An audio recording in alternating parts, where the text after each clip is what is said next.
When you want to get off the darkest ground, but gravity pulls you straight down. Earth from a bird's eye view.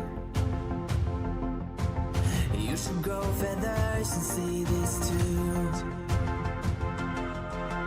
When you want to get off the darkest ground,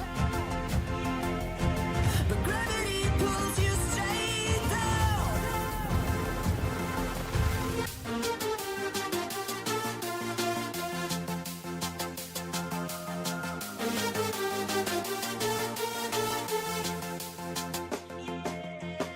When you want to get off the darkest ground, but gravity pulls you straight down.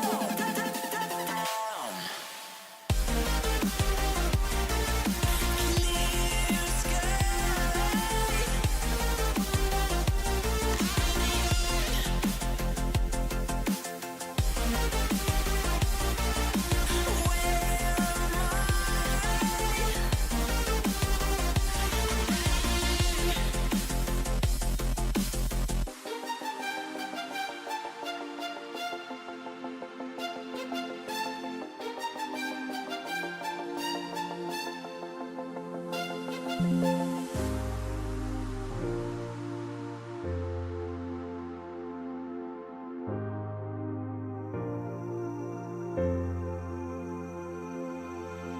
When you want to get off the darkest ground, but gravity pulls you straight down. Earth from a bird's eye view. You should grow feathers and see this too. When you want to get off the darkest ground, but gravity pulls you straight down.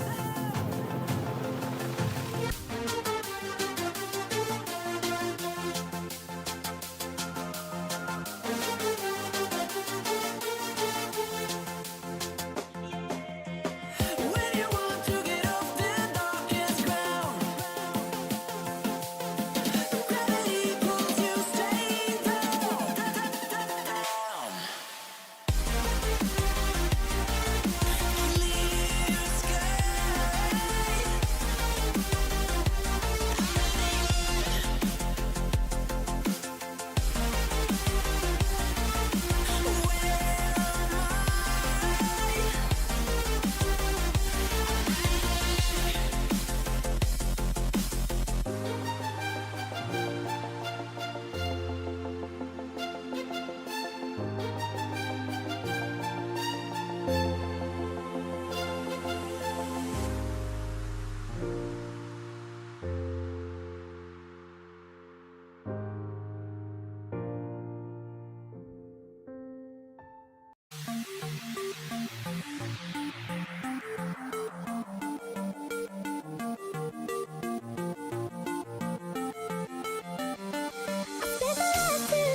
Hello everybody and welcome along to the final session number 1 in between John Higgins and Zhao at the Players Championship here in 2026.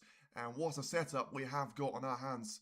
The reigning world champion versus the man that managed to win the title at the Crucible 4 times in 2011, 2009, 1998 and 2004 against the man that is currently the reigning world champion and certainly coming back to form in the perfect time for him to be a real contender at the Crucible. For now, it is going to be the battle of the generation. It is going to be Wisdom against the Rising Star. It is going to be the Wizard of Wishaw, John Higgins, against Zhao, as we now welcome the players onto the arena. First up was Zhao, the player that has managed to win the previous ranking event of the World Grand Prix. Right now it is going to be John Higgins trying to make sure he's not going to be able to lose 3 finals this season. He's already managed to lose 2 of those, and we have to wait and see whether he's going to be able to make it 1 out of 3. But he's going to have a bit of a challenge on his hands because of, very much the situation that Zhao has got on his CV when it comes to those ranking event finals. So far, he's participated in 4 of them. And he's about to join in the 5th one. He's managed to win the previous 4 before that. And there you go. You can see a bit of a smile in between John Higgins and Zhao. There's going to be plenty of respect towards it because I've got a stat for you. As far as I'm aware, John Higgins was a professional by the time that Zhao wasn't even born. So he's going to have loads of experience on his hand. He's managed to reach a 60th ranking event final. Incredibly there for John Higgins. And it is going to be number 5 for someone like Zhao. Let's get this party started. It is Zington to get us underway. Let's roll that tape. Yes, listen. It's on down to this. We've seen brilliant quarterfinals. We've seen good first round matches. Absolutely incredible drama in the semi-final appearances from, well, both of these players, but also from both of the opposition players as well. Mark Allen and Watchalong tried their best to stop either one of those two. In the end, both of them fallen for that not to be the case. And it is going to be John Higgins to make his way onto the table. The picture was taken. The break-off shot was done as well. Could have done without leaving that red onto the top part of the table, but because of, the green being in the way of the cue ball, it's not going to have too much of a risk towards John Higgins. And yes, it is going to be all about trying to get yourself into the first real chance there for Zhao, because as I say, I feel like the first session is going to be more important for John Higgins to try and win, and he's not going to be able to win it with shots like that, leaving the red pretty much over the pocket. Now let's see if Zhao is going to be able to take this one, and he won't be, surprisingly to me. Well, this is going to be a bit of a blink there from him. Could we see a bit of a slow start just like it was yesterday against Mark Allen? The referee was ready to call that one as the first spot of the match. In the end, the red is going to wobble and stay out. So same red is going to be attempted by John Higgins. Now let's see if he just manages to take all the pace away from the cue ball here. Get this red in. Well, the alternative for that was to try and inject the pace on the cue ball instead. And it feels like he's managed to do the shot pretty well. The black is probably going to be visible to the cue ball. So he should be taking this one into the left corner right now. And then just try and get himself lined up on the pink to be taken into the right middle. So once again, give it a bit of backspin on the cue ball. Try and play it across towards the blue. And yeah, he's trying to take the pace away from the pink. Good shot there by Higgins, because as simple as it looked, he still had to bridge over a couple of those reds. Had an awkward hand placement. And I feel like it was important for him to try and get rid of that paint, because of course it's going to be respotted right in the middle of those reds, as the referee clearly feels like he can be respotted onto each original spot there. So going to be a close match. Yes, it will be. And as I say, I feel like Higgins needs this first session a bit more, and he needs to be trying to make sure he's going to be able to bridge over the table there on the left side cushion. He's gone down to hit that red twice and back down every single time there. So nothing problem there, but just making sure that he's going to have control of the cue ball. He wants to try and play this one across, either for the blue or for the black, and that means a lot of pace on the cue ball to be added. And in the end, he's going to be just about lined up for the blue. He may have to consider taking the green on instead, because despite being pretty straight on it, You have to try and get yourself lined up for the red, lined up into the left middle. So that's going to be the only red right now at the top part of the table that is about to be eliminated. So I feel like for this one to be going all the way, you need to see a bit of a repetition to an extent there from Higgins. And you can try and see the way that Zhao was trying to go on about the business in the World Grand Prix final against Zhao Xington. Certainly can try and pick up the best bits and the good bits that Zhang managed to perform at that final. And if you just take away all the problems and all the unforced errors that he had, he could really be pushing this one to go all the way. And before the match started, just checking the odds to see that. So for Zhao Xington, the most favourable scoreline, the most likely one to happen, if he's going to be the winner, is 10-6 or 10-7. But surprisingly for Higgins, his best chance should come when it is going to be a decider. So 10-9, 10-8, if you would expect Higgins to be winning. So as I say, I feel like that's probably going to be fair, because as much as a decider is still going to be anyone's game for the taking, you feel like the further it gets for John Higgins, the more that pressure, resistance that he's shown time and time again. By the way, he's in a great shot here, and he's able to find it very much from his hat. Probably he's going to be slightly disappointed with the way that he got himself, well, on the red nicely, but covered up the black by a couple of those reds. So, 4-all first session will bring out the best in both players, yes, agree. But I still feel like, Higgins preferably wants to be taking the first session away. And, well, the pace on the cue ball is just not going to be there. And he surprised himself with that shot. And that surprise certainly is not going to be done in a positive way here for Higgins. He's going to have to try and play a safety shot on the green, you would feel. And it feels like it's not going to be too easy for you to be taking this blue into the yellow pocket. I mean, we've seen it done before by Zhao Xington, but it feels like probably not going to happen from John Higgins here in the making, especially in the first frame. Just try and roll that cue ball onto the right side cushion away from the green, and then just get it closer towards the ball cushion. And in the end, just barges the green out of the way, puts it over the right middle. So I'm not going to be trying to invent anything there. So, over the 14 matches played so far in this event, 3 of them have gone the distance and 2 of them involved the cycling. Well, obviously, 2 of those matches have been the semi-finals, and then 1 more for Zhao Xington to be trying to beat Elias Lesser. So that was certainly a very interesting one for us to be watching. And, ooh, another mistake there straight away from Zhao Xington. And it looks like he's not going to be waiting around here for any other invitation, but the previous shot that looked very simple for John Higgins, well, now it's certainly going to look like he's managed to do all the damage with that shot, because Zhao Xington clearly couldn't find any sort of a corridor, and he's going to have to try and get this red into the left middle there, Higgins. He's got a great opportunity to once again re-establish himself at the break. The black has gone even onto the worst position that he was previously, but the pink and the blue should still be available to Higgins, as he just takes all that pace away, barely touches the front jaw, and manages to drop the red into the left middle. So great start there for Higgins in terms of him getting those chances. Didn't really manage to take the most out of the first one though. Felt like the way that he managed to line himself up on the red before running himself out of position on the blue probably was the reason why that break has ended. So now needs to try and put that behind him, and he has got a couple of options next to his name. The pink probably being the best of all of them. And if he manages to just go really deep onto the cue ball, whilst controlling the way that he hits this pink towards the right corner. So just making sure that the cue ball is not going to get stuck in between those reds, and playing for the simple one. Can't really argue with that though, because the pink is still going to be possible into the left corner and the right middle. And from this red, it should be a straightforward transition on towards the pink. And well, for the situation that he finds himself with right now, he's taken quite a few of those reds at this stage. He's just taken another one to now going 27 points clear of Zhao Xington.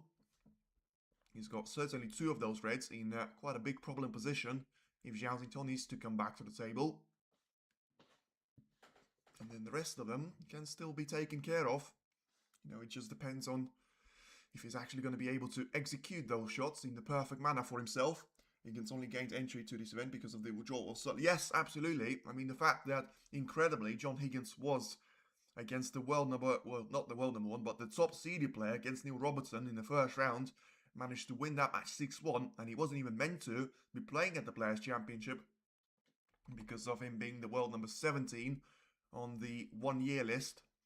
So certainly, I have to say, Rory done a massive favour to the fans, because with all the respect to him, he hasn't shown a great form this season, which probably would have suggested that he could have been sitting in the chair of John Higgins. Although, as I say, I mean, we've seen it in the semi-final of Zhao last season, but the dream final is always going to have to be, for me, Zhao against Ronnie O'Sullivan. I mean, that one is going to sell out all the tickets, and even if you have the standing cabinet very much at Telford, I'm still pretty sure that you will be filled up with people desperate to be seeing some of this snooker.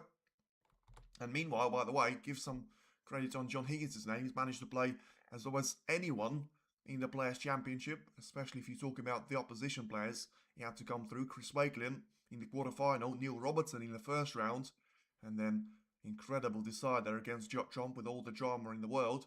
Now for him to be setting up the meeting with Zhao. So 38 points is going to be the advantage here for John Higgins, and overrun for the pink slightly. May have to try and take the blue instead. So if he gets that cue ball to be heading across those reds, and very much on the right hand side of it, should still have a really good chance for him to play that white away from the pink, and well, that's what he's thinking about. But once again, he probably got himself into a position where it was the wrong timing for him to be ran out of position on the next colour, because, you know, he doesn't really have a lot of those simple reds to play. Now that having to bridge over the green, referee will keep a very close eye on that. So just sending that cue ball all the way to the right part of the table. Not sure if it was a part of a plan for him to touch one of those reds, but in the end, it feels like it's not great, but it also feels like it's not really going to be bad, because it's just about going to be lined up on the red to be taken into the right corner.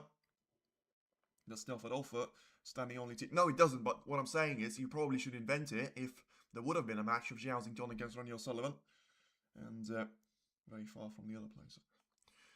So then, John Higgins thinking about taking the reds into the right corner, but in the end, I mean, surprisingly to me, he's about to take the one into the left corner, which probably is going to be an easier pot, but because of, once again, having to bridge over the blue with the rest shot, you know, he needs to concentrate on the positional play as well, because his best chance might come at playing for the pink, and he's trying to take it all the way to the blue. Needs the angle to be quite acute there on the blue, and he's just about got it there. So it's a great shot once again from John Higgins, and he got himself lined up on the blue here to be taken into the middle. About to go 50 points clear, and trying to ensure that he stays on the red to be taken into the right corner. Misses the pink, and that cue ball is going to be heading all the way down the table. Higgins is still into 16 best players for now. Yeah, of course he is.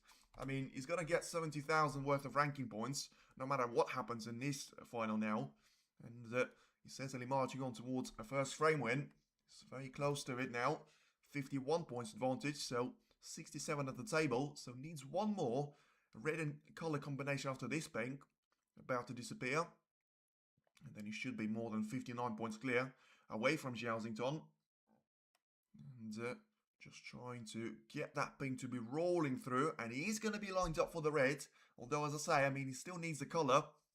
And if you take this red into the right corner with it being pretty straight, your best chance may still be trying to play for the pink into the left middle.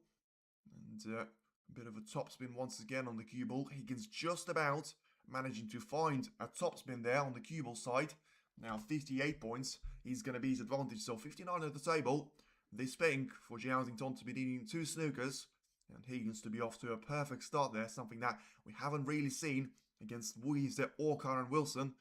John Higgins taking control of the match. You know, he's managed to take an edge against Karen Wilson, not really against Weezer though, because that one was very much dominated by Team China at the International Championship. Zhao this time around is going to be at the right part of the table.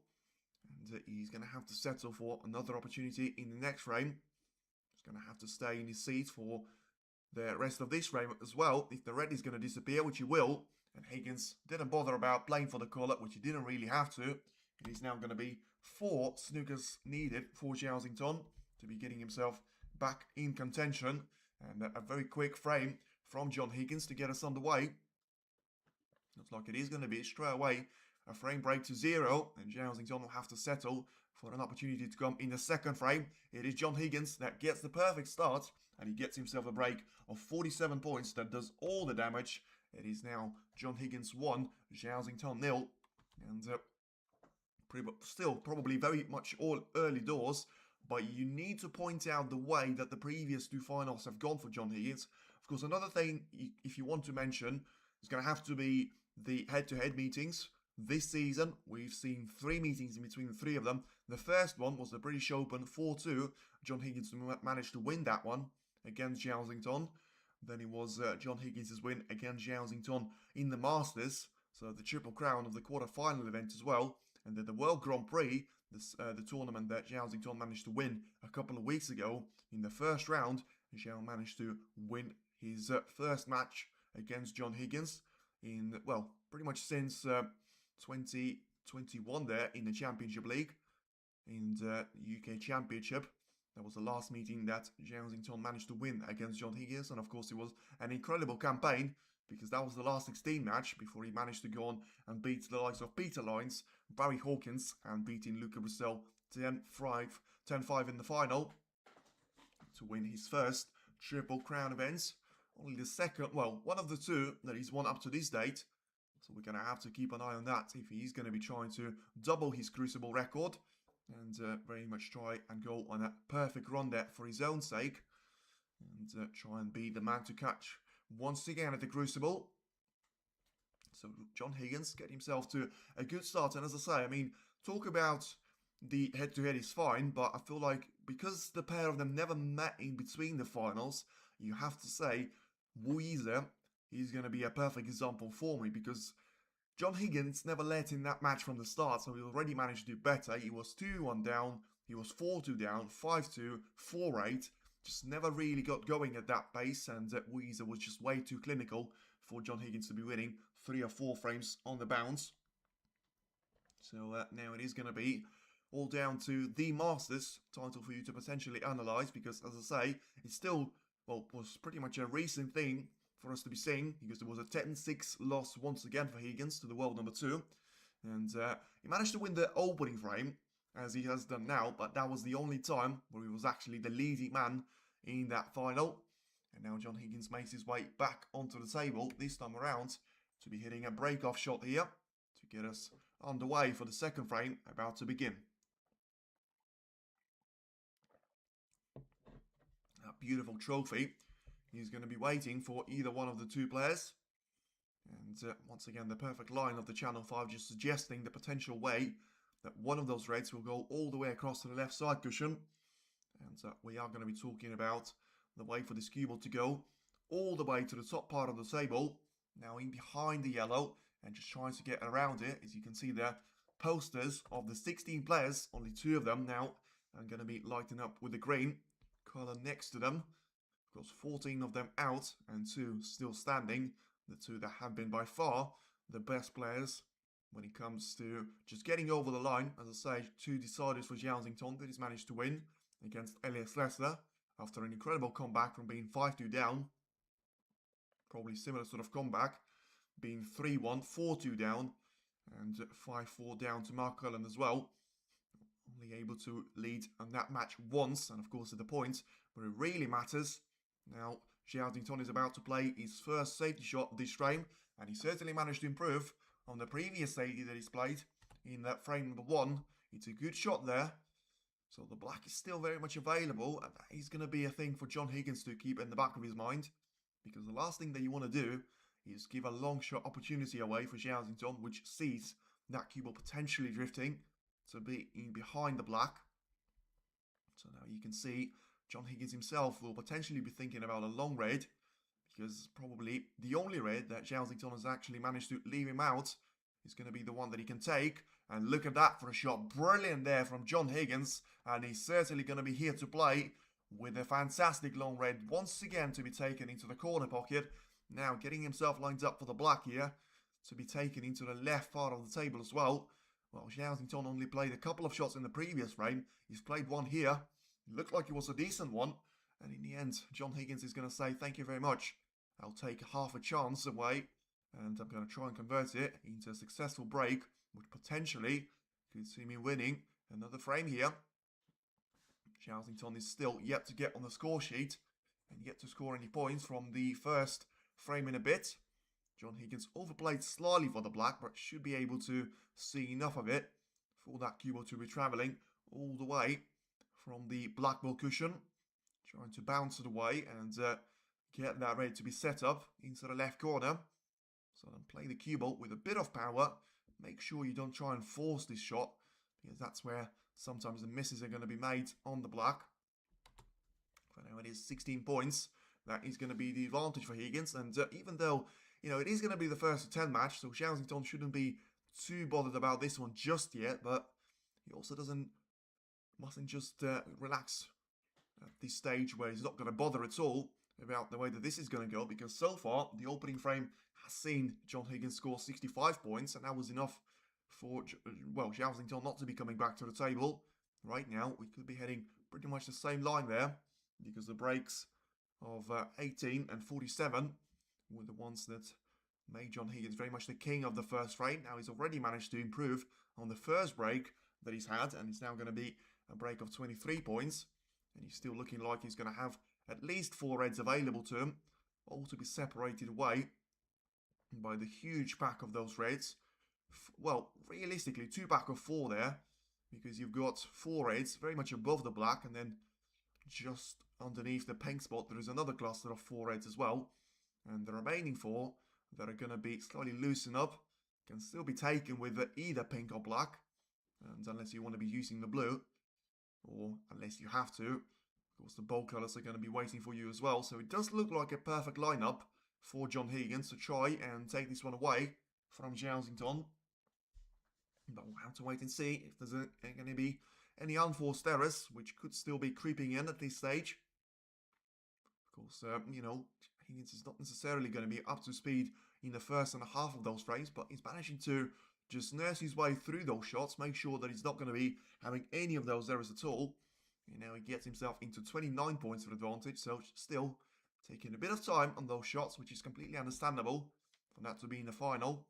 So just analysing the way, if he can try and drop the cue ball for the pink here to be taken into the left corner, that should give him a chance to try and force that cue ball to be heading towards the right side cushion without sacrificing too much of the pace on it.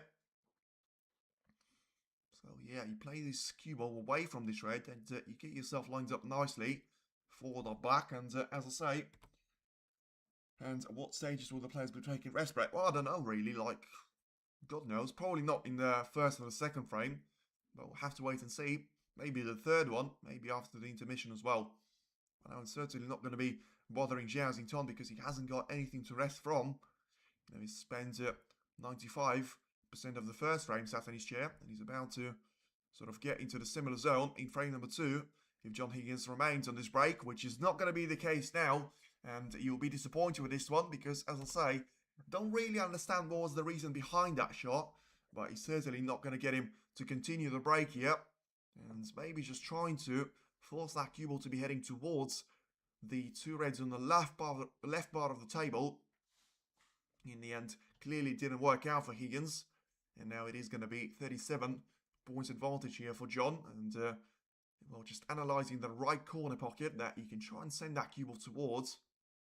Just thinking about the situation that he has got with a couple more of those reds.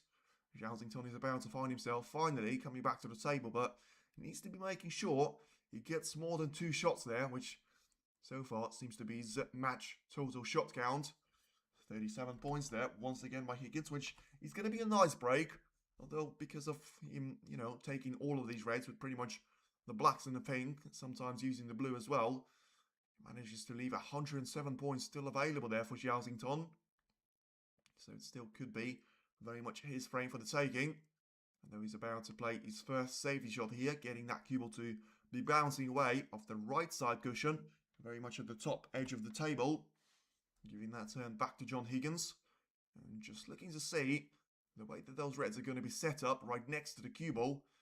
Well, you need to be making sure that you don't leave a red like that, because as much as John Higgins may be thinking about trying to take it with a safety shot now, if he has got the line for that cue ball to be heading across the black and without touching it, he may well be taking this red on. He certainly has taken it on. Now, is he going to be on the collar? It is going to be close. Ooh, I mean, is he going to be close enough? He's got the brown to be lined up into the left middle, but, I mean, has he got the line for that cue ball to be brought back down the table? Once again, it is one shot there from Zhao, and it is Higgins that is able to get himself onto a break-building opportunity yet again.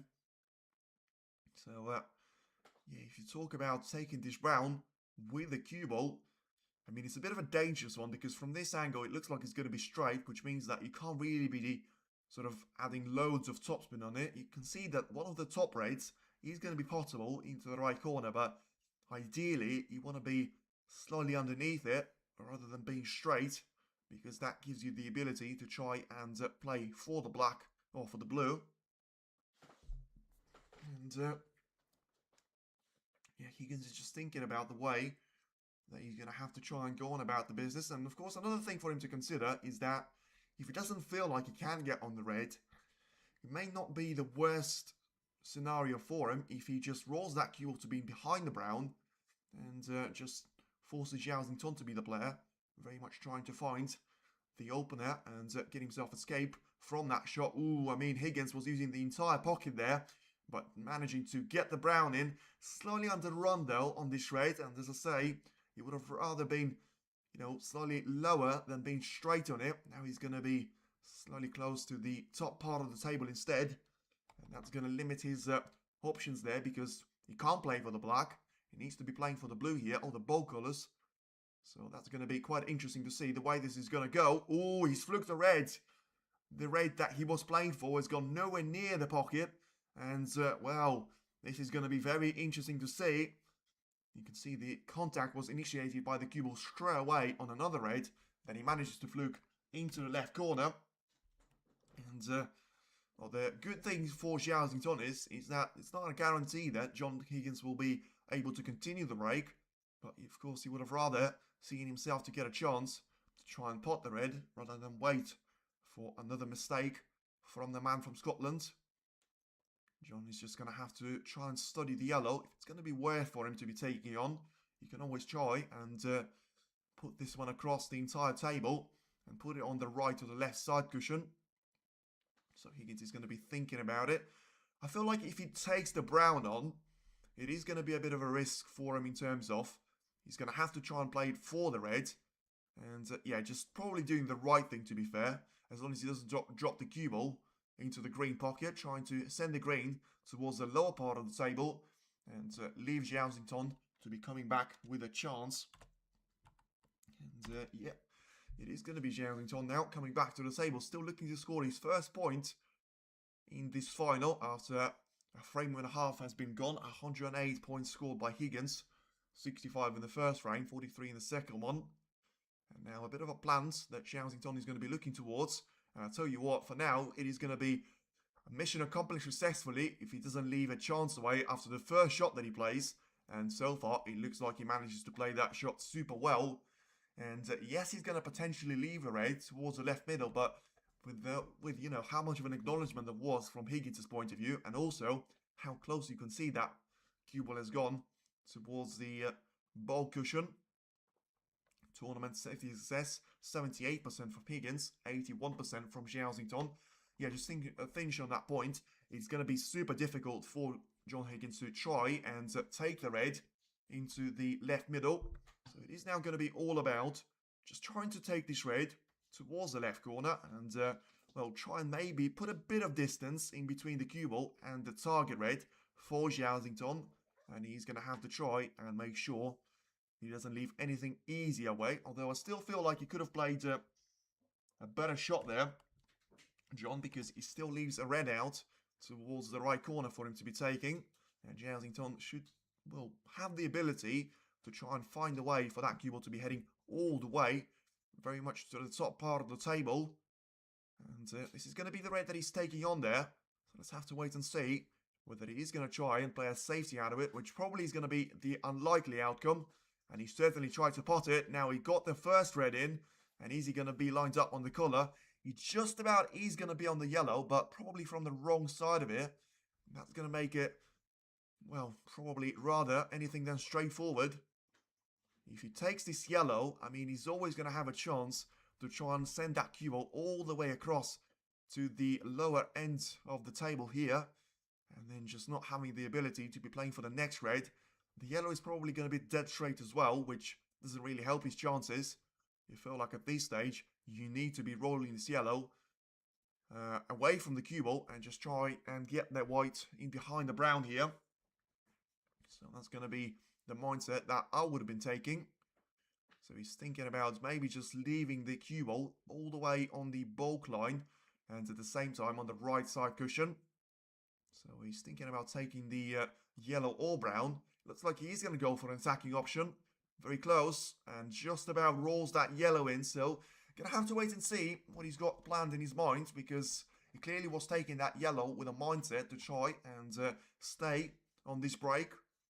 Now if he's going to be able to get one of those reds to try and drop into the left corner, he should now have a good opportunity to get himself lined up on the colour. Brilliant shot once again. Just needs a big bounce on the cue ball. Needs a bit more on the pace. And he's going to be absolutely perfect on the brown. I mean, with how close the cue ball is, that is an absolute perfect position of the cue ball.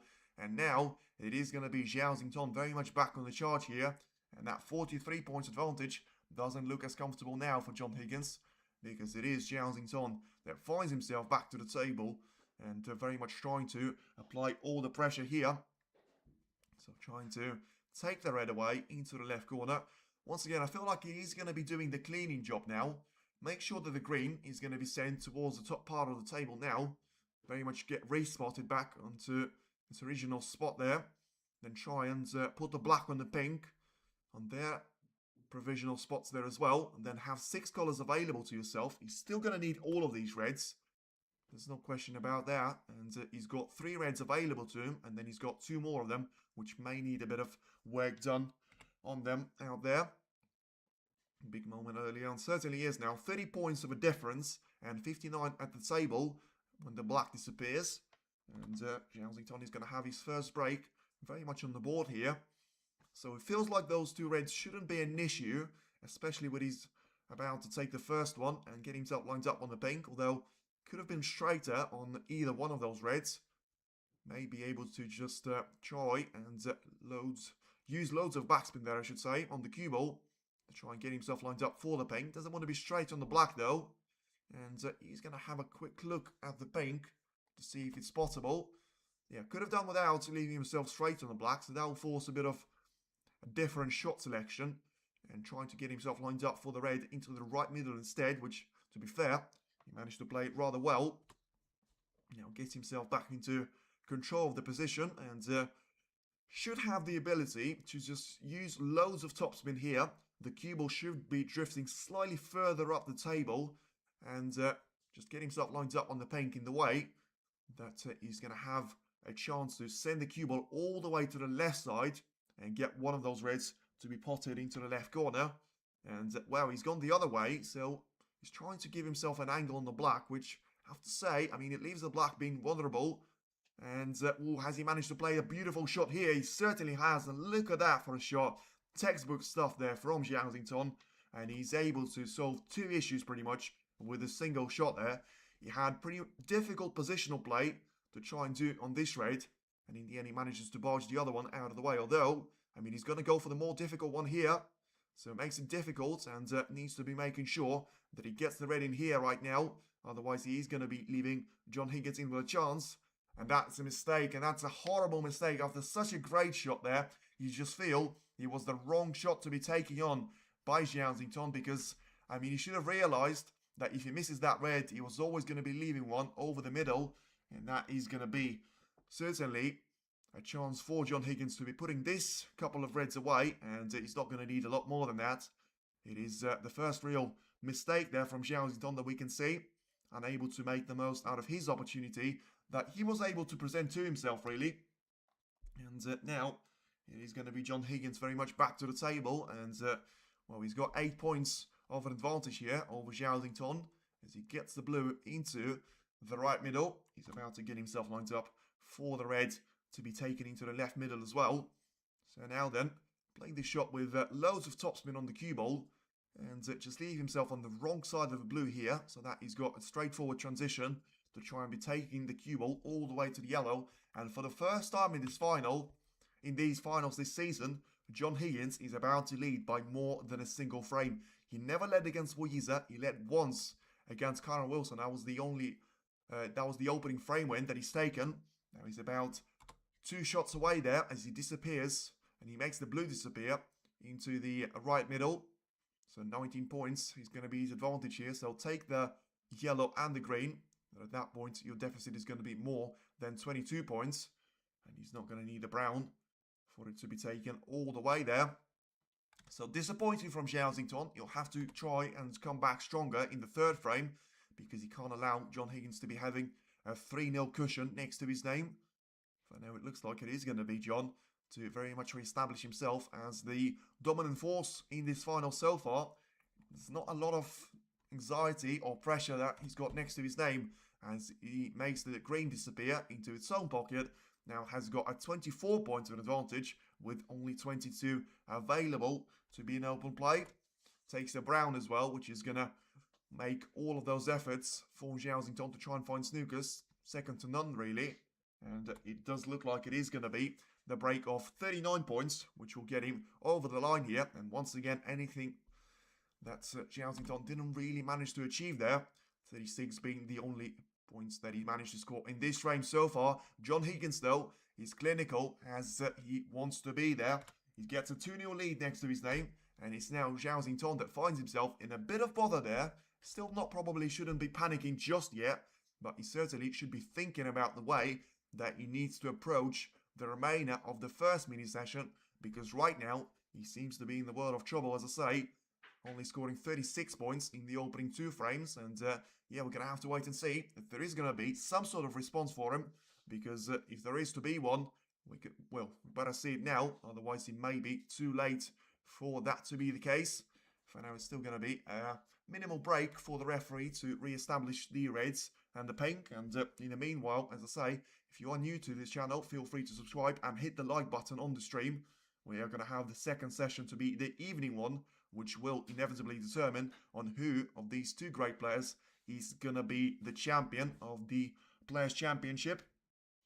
Always same starts with Zhao. Well, I'll tell you what, I mean, if you want to try and replicate Ronnie O'Sullivan, I mean, you better do it in every single aspect. And I'll tell you what, there's probably not going to be a player on the tour that has got a worse percentage of the starts this season than Ronnie, because he seems to not just lose the first frame, but he just seems to lose the first 2, and then still somehow, on some of those occasions, find his way very much coming back stronger in the upcoming matches. I mean, I can think of so many of them. I mean, against Robertson in the Saudi Masters final, against Guy Wilson, against Jack Lisowski, against Sanderson Lam, against Alan Taylor, Sean Murphy, Joe Connor.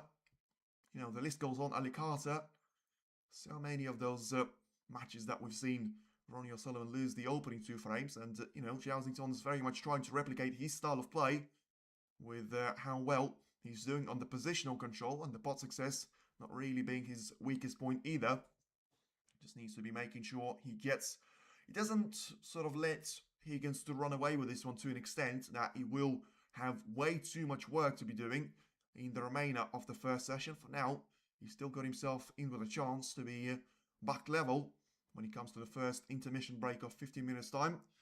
And he's much more better under pressure. He seems to need this one. Yes, I mean, from Higgins' point of view, he always wants to try and make sure he is going to be the warrior and the winner.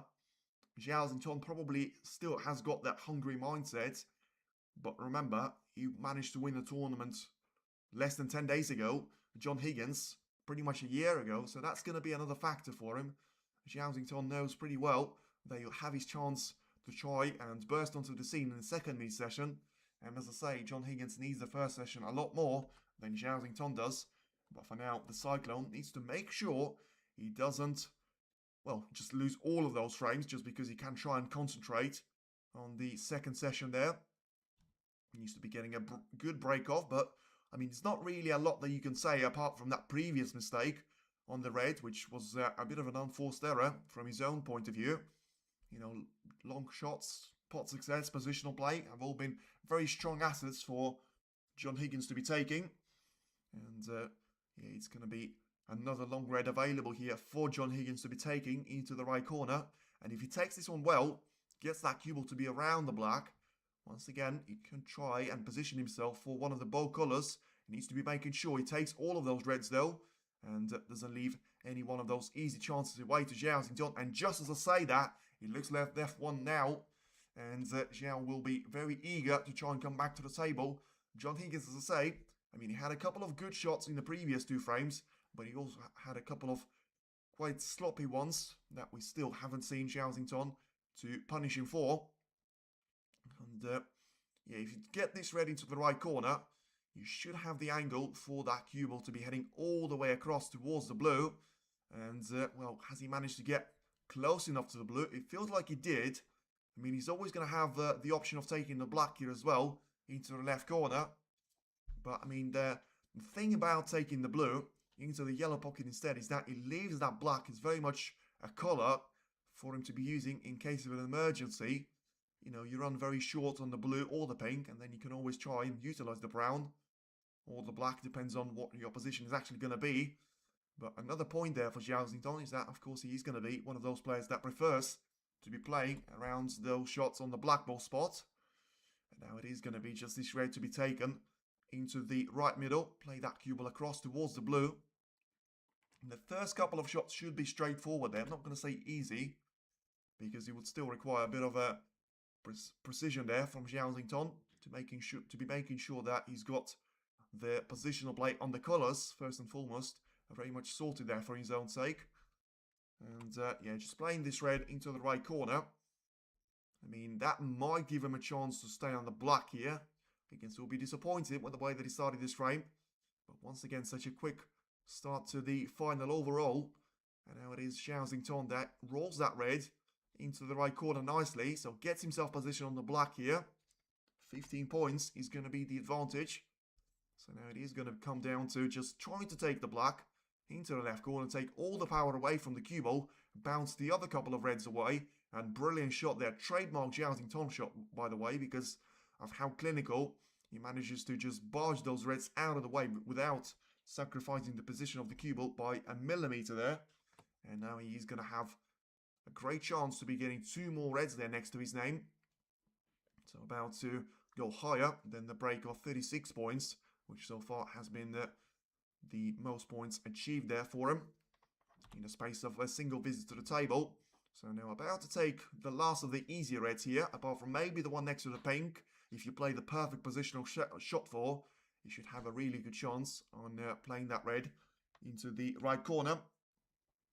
And yeah, it is now going to be all about those blacks to be taken into the left corner of the table. And Zhao there just making sure that he gets that cue ball to be heading all the way across, gets himself lined up on the red that I mentioned previously that just about passes underneath the main bunch. And yeah, 39 points there that he scores. Could have done with the cue ball being brought back slightly closer to the black though. And he's going to have a difficult shot here to be taking, but also he may have done it at the wrong time. Oh, this black is going to be positioned quite nasty for him. He needs to go in. He needs this one to go in for him. And he needs to be on the red after it. He gets that black in. Oh, he misjudged the pace of the cue ball though. But he still may have a chance to continue the break here somehow. It looked like he pushed that red out of position. Instead, he pushed it quite close to the green pocket. And yeah, so he's thinking about it. It doesn't seem like he's going to be amazed by the perspective of having to take this red. And though, as I say, he's going to be playing for the colour. There's not loads of loose reds to give away. And that's probably going to be the only real danger for him. So if he misses this red, it's going to be taken by Higgins. But if he doesn't, then he still has got a brilliant chance of taking this. Very much his frame for the taking. He gets the red in, and he takes it nicely there, Zhao.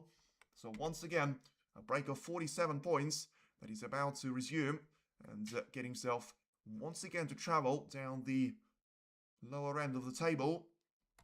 The first 50 plus break of the entire match there, and for it to come from Zhao. that lost the opening 2 frames. Certainly going to be a bit of a breath of fresh air to him. So once again, slightly too far away from the red for it to be called a comfortable shot, but should still have the ability to try and hold that cue ball for the black. Although he has put himself in a bit of a, once again, a bit of no man's land. He's not really lined up perfectly on the pink. He's nowhere near on the blue. And this black is, I mean, it's a trademark Stephen Hendry shot, where he was always saying that he was leaving himself on the too high on those blacks on purpose. Now then, is he going to be Zhao Xingtong that he's able to take the black? He is. He needs those reds to spread out, and they probably won't at this stage. So let's see if he's going to have anything to try and get himself to come back on this break. I mean, he's looking at one of those reds to potentially be taking into the middle. John Higgins is going to be right behind of this shot. And after a bit of a consideration there, Zhao Xingtong clearly not convinced about it. 58 points of a difference and 83 points now. He's going to be very much left out on the table. He needs to try and get this break to be over the line for him. But another thing that he mustn't do is to leave himself very much out of position and leave that red over the pocket. Now he gets that red in, but he's not going to have the position on the black at all. So it's another red though that he manages to sort of make disappear. Now it is going to be 59 points of a deficit for John Higgins to try and find his way out of. You know, if you push the black all the way to the black ball cushion, then Higgins is certainly going to need that black for the total clearance. And it is going to come down to the next couple of safety shots as well. Steve Zhao Xingtong will have a great chance of getting himself within a touching distance of John Higgins yet again. But now he finds himself 2 frames down. Could have done without leaving the black away from the black ball cushion. You know, trying to concentrate on the position on the cue ball too. But in the end, he's probably done not enough on both of those instances. And now it is going to be back to John Higgins here to be taking one of those reds into the yellow pocket. Or he can try and consider the ones to be taken into the green pocket as well. Once again, thank you very much for everyone tuning into the stream. It's only one session. It's only the session number 1 there as well. And it's been 2 frames. Great drama already. So if you are enjoying this one, feel free to subscribe to the channel and hit the like on the stream there. Clever shot though by John Higgins, but not really executed too well. And the clever shot that I called it before, seeing the outcome, has actually turned out to be more of a problem there. Higgins tried to push one of those reds to be on the top part of the table to block off a potential escape route there for Zhao Xingtong. And in the end, trying to develop the black at the same time with a cue ball heading across all the way down didn't really help him. And pushed the black all the way down the table there. And Zhao Xingtong, look at that for a shot. Brilliant cut that he takes into the left middle. And that's probably one of the penultimate reds that he needed. Yeah, he probably was the penultimate red, to be fair, because now he's got 60 points of an advantage. And, well, I mean, that's going to be a decision which is going to be quite difficult for him to be made there. You know, if you take this blue into the green pocket, it's going to get you 65 points of an advantage. He's thinking about trying to get the green into its own pocket. Needs the next red, though. And he's taken the green beautifully as well. Look at that for a shot. All the power, all the technique, and all your accuracy at the same time. Zhao Xingtong certainly getting himself to show the world he's going to be here to win, not here to play. And despite him losing out on the opening 2 frames, he's certainly going to be a force to be watching out for. Right now he's going to have a break of 5 points, which will be more than enough for John Higgins to be needing 2 snookers at this stage. So for now, send that cue ball all the way down the table. He's using the right side cushion at the same time. Get himself quite close to those reds. And to make sure that it is going to be back to John Higgins in the next frame to have a little bit of pressure once again back on his side and back on his shoulders. Because when you've got that 2-0 lead, last thing that you want to have at the intermission is to lose the next 2 frames. And then coming into the 5th frame feeling quite rusty and your opponent feeling like he can't miss any of those reds. And he's certainly going to have that feeling if he continues to play shots just like that green. Once again, brilliant execution there from Zhao. That doesn't seem like he's afraid of taking any of those shots on. And when he makes them, it's an absolute joy to be watching. Now he's certainly going to have a break of 16 points and counting. Make that 22 as the pink is going to disappear into the right middle. So taking the red now to be taken into the right corner. stun the cue ball for the pink, and once again will have the ability to force that one across. Of course, this could have been very much John Higgins trying to make a total clearance out of the position there. 29 points here for Zhao, and still 35 at the table. So potentially, before the brilliant cut that he made into the middle pocket, that would have been enough for John Higgins to be still in there with a chance to make this a total clearance that counts. And look at that brilliant shot once again there from Zhao. Bit of Trump exhibition style, you know, sending that cue ball of 4 cushions, and yet he's going to be lined up pretty much perfectly on the blue. Not quite going to have the angle though to try and make it all the way for the yellow, but it doesn't really bother him at all. He's about to take the yellow anyway, and the only thing that is going to stop him from getting the total clearance is going to have to be the brown. So he's going to have to try and double this one into the green pocket. It's going to be close, and look at that. I mean, nothing can stop him here, especially when there's not going to be a lot at stake. Brilliant double there into the green pocket that he takes, very much with little power. It wasn't like he's tried to hammer that one home. He's played a control pace, get himself lined up on the brown, and you can barely keep up with him there because the referee can only announce the score, and then a split second later, Zhao is going to be taking the blue and the pink, and once again, so effortless as he gets that black to be an open play, and a break of 55 points. I can't keep up myself there. A break of 62 points in the end by Zhao is certainly going to be a thing of beauty, and that's the way to announce yourself to the world in this final. It is now the gap very much halved in a deficit. It is John Higgins 2, Zhao 1, and Cyclone is very much back to the business here before we start the 4th frame of the first mini session. So 53 minutes since the match has started, so very much going on schedule for this one to be quite a close one, and quite a quick final as well. And as I say, it is going to be all about trying to make sure that Zhao just builds on that. You know, the momentum is going to be there. All you have to do is try and ensure that you use this momentum to an extent that you don't drop off at any point of this match. And it's only going to get better from here, you will feel, from Zhao if he manages to calm himself down at the start of the frame, because that's usually the point where all the damage gets done to himself, and he goes for a reckless raid. He leaves out the chance to John Higgins, but the 3rd frame probably was the exact opposite of that, because it was Higgins that gone for quite a weird raid. He's left it over for Zhao. He managed to make a break of 49 points at that point, and you know, managed to finish off with a break of 62 points to extend it as well. And now you can see that it is going to require a bit of an answer there from John Higgins' point of view. As you can see, highest break is well, going to have to give the edge to Zhao 15 points of an advantage, and total points scored 157 there, which is going to be more than John Higgins, despite Zhao only winning one of the opening 3 frames. And he's never lost a final, this boy. This is the 5th one. And yes, so I feel like he's managed.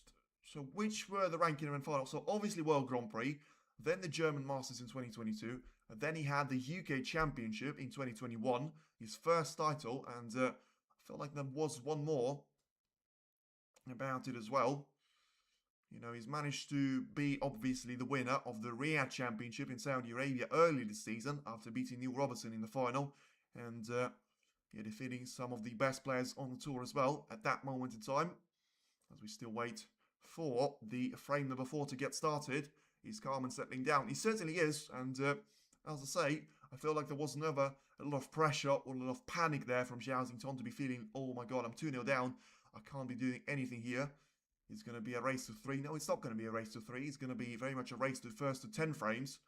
And even if he loses the next 2 frames, 4-1 down, he's still going to have a great chance to be coming back later on. But, of course, you want to make sure that you don't do that on purpose and get yourself with the best possible chance to try and build yourself a gap so that you are going to be in charge of the remainder of the first session. And then you never quite know. You get all that momentum to transition with you onto the second session, and so far we've hardly seen any of those comebacks.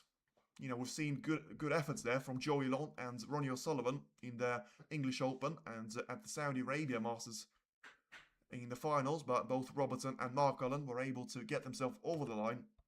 You know, we've seen the likes of Anthony McGill, Sean Murphy to go all the way with really close fixtures right to the death. We've seen Jack Lazowski and Joe Trump to be trading frames with each other.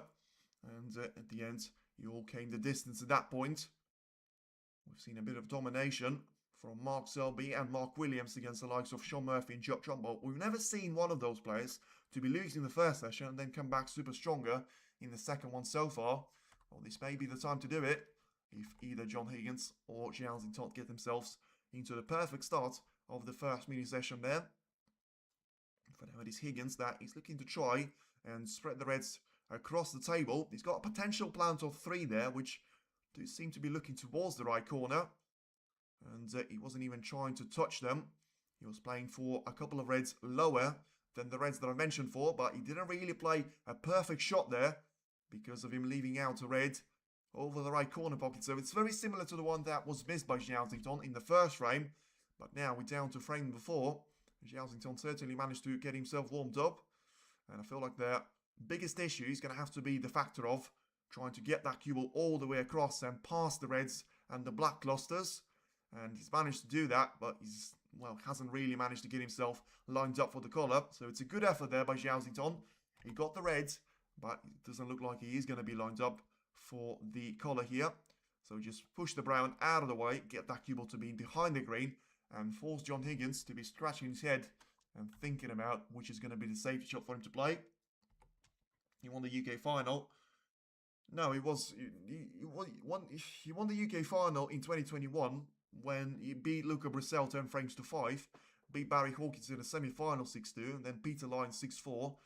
And then he had, I feel like it was Higgins that he beat in last 16 in the decider as well. So it certainly wasn't Yang Mingtao. He may have done that in the German Masters, but I feel like German Masters is going to be first to 10 frames anyway. So I'm not sure about that. I'll have to double check his regals in the intermission break. For now, though, he's going to have to focus on John Higgins trying to find himself out of this situation because it's quite a nasty snooker there for how far away the cue ball is going to be from the main pack of those reds. And, well, of course, there's not going to be a clear-cut path for that cue ball to be even targeting one of those reds. I mean, if you try and go for the one closest to the right side cushion, you're going to have a red to be given away to the left middle or to the left corner.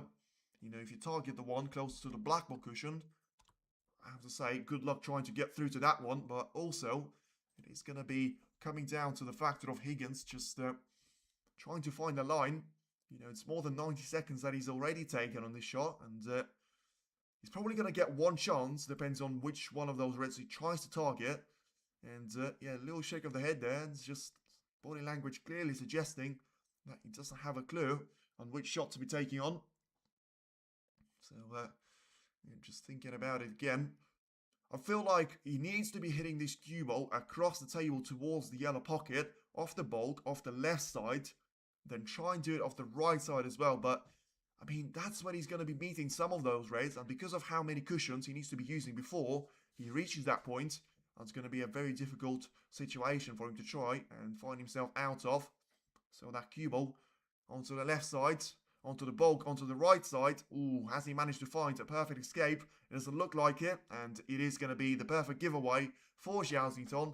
And the only thing probably stopping Zhao from having a clear-cut path towards winning the frame is going to have to be the case of the black being covered up here by those reds.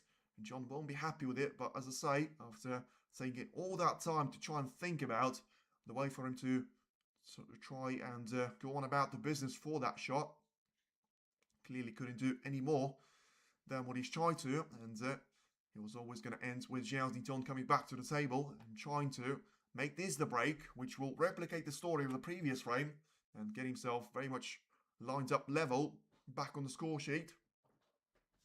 Now to make it 2 frames each, if that is to be the case. But as I say, I feel like he's still quite far away from that being the case because, you know, he's got the pink probably potable into the left middle. As you can see, the camera just suggesting that. Maybe there's going to be a couple of plants right next to the pink as well. But the black is nowhere to be seen. Nowhere to be sort of in a playable condition as it stands. So just going to have to try and take the easy reds first for Zhao, which he's probably going to have around 2 or 3 off after he's about to take another blue to make it disappear into the left middle. He's got himself lined up on the top side of a blue, which will certainly help. And try and get that blue to be lined up into the left middle. And try and get himself very close to another red. And right now it's probably going to be one of the few shots that he has during this break, where he's got a selection of a couple of reds that he can try and choose from and potentially go and play into either left part of the table or the right middle here. So it looks like the way that he's going to be playing for the blue, he may have an easier shot on trying to take the red into the middle, but of course when you've got the easier shots for you to potentially leave till last, that red would have been a perfect transition onto the top side of the blue for you to try and potentially make contact with the pink and those four reds. Alright, Zhao, Wu and Cheng Minyu as the current Chinese best spotters. The later two, only 22 and 23, still need to learn the art of the safety play. Yes, I agree. I will put Si Xiaowei into that equation as well. But certainly, Chang Minyu and Wei are going to be the ones announcing themselves to the world. And 6 points a little bit fast for the frame. And that's true, that is. But if you take this blue, it is now going to be a 23 points of an advantage for Xiaoxington. Needs that cue ball to be bouncing away from the black ball cushion though. And whoa, I feel like that's taken a turn, which is not really going to benefit Xiaoxington here. He's got the red to be taken into the middle, which is probably just about going to do him fine. But he needs the cue ball to be bouncing away massively towards the top part of the table. Use the bulk line and the ball cushion as well as the bouncing trampoline point for that cue ball, for it to be heading all the way for the blue. So he manages to play this shot nicely. But once again, I mean, the factor of him playing the easier reds first and still struggling with the position probably has to come into play later on in the break. And had a bit of concern there on his face. And then it seemed like he'd calmed down. And then he had another concern to see if he's got himself lined up on a red to be taken into the left corner. So backspin about to be applied on the cue ball. Once again, try and play it across to send that cue ball onto the right side. Get himself lined up for the blue to be taken.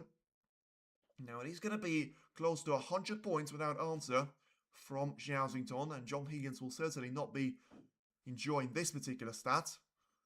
As Zhao once again playing for probably the last red there available to him in open play. He's going to have 6 more somewhat in open play.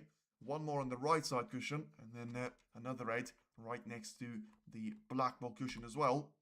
So he's got 35 points of an advantage. He's looking at the plant of the 2 reds right next to the pink, so that might be another way for him to try and extend the break even further. Although for him to try and get himself lined up for the black, he needs to be taking the colour first. And he's played a fantastic screw back shot off the left side. Get that cue ball to be heading perfectly across and missing the blue by a couple of centimetres. Give himself a bit of a breathing space.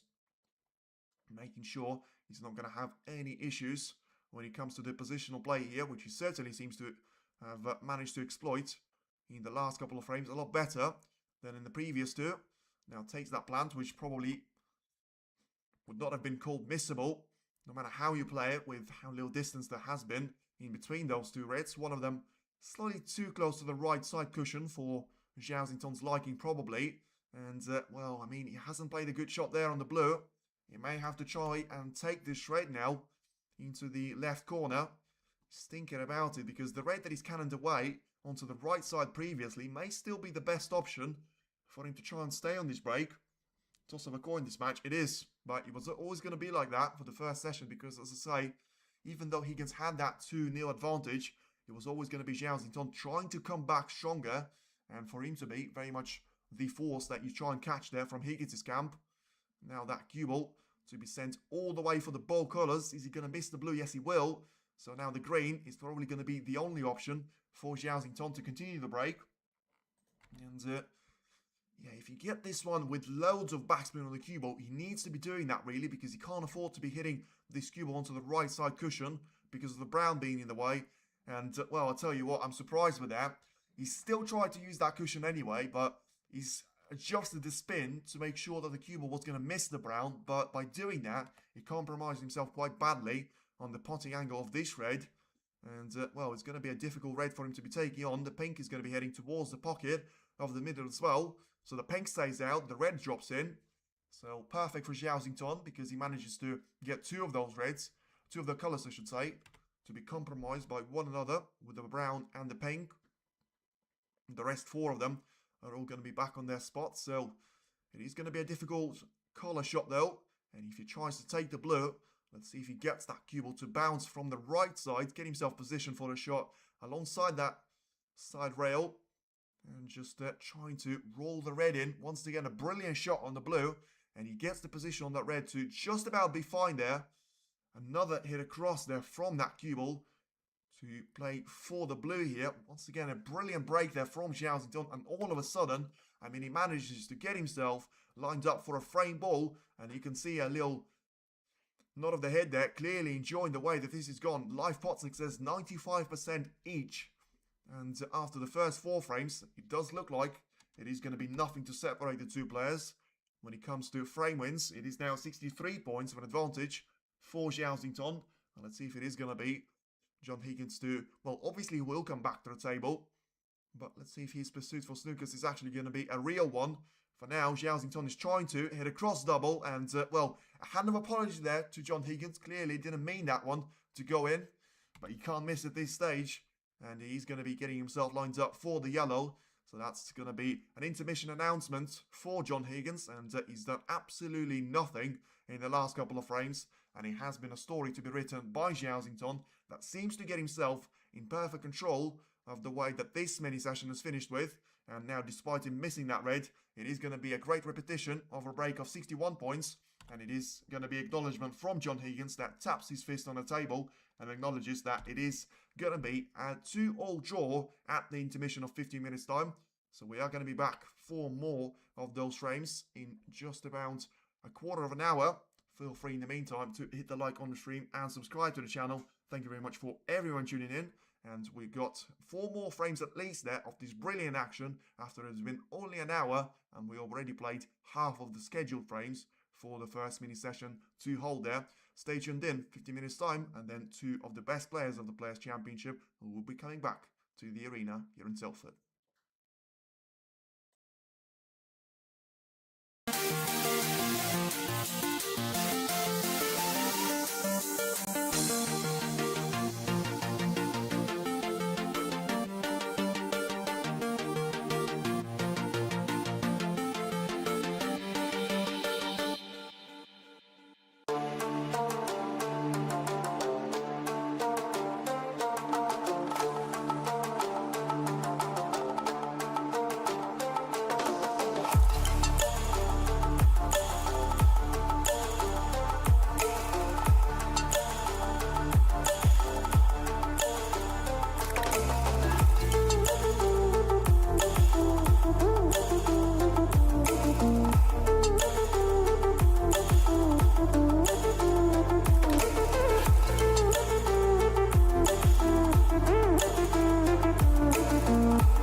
can see my own silhouette.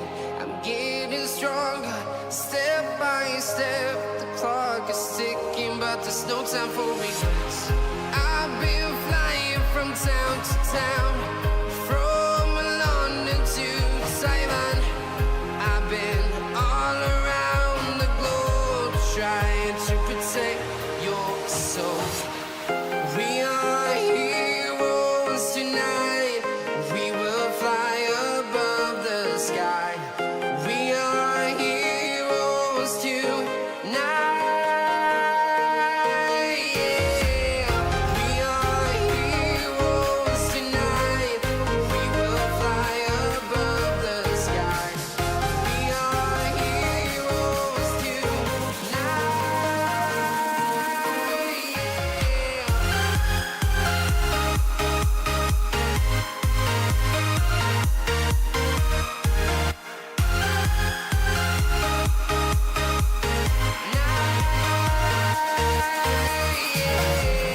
Feel like a dynamite, ready to explode right up in the sky. I need you to listen, I need you to hear, and don't show any fear. I've been flying from town to town, from London to Taiwan. I've been all around the globe, trying to protect your soul. We are heroes tonight. We will fly above the sky. We are heroes tonight. Yeah. We are heroes tonight.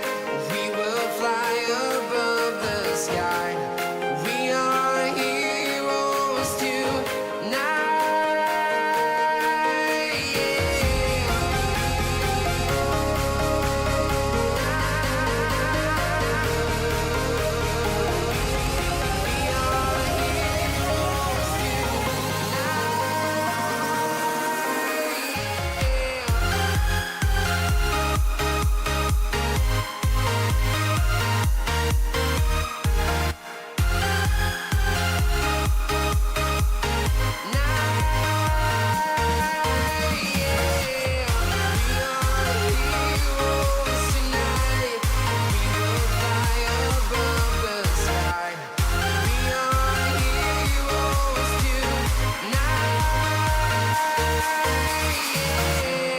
I've been flying from town to town, from London to Taiwan.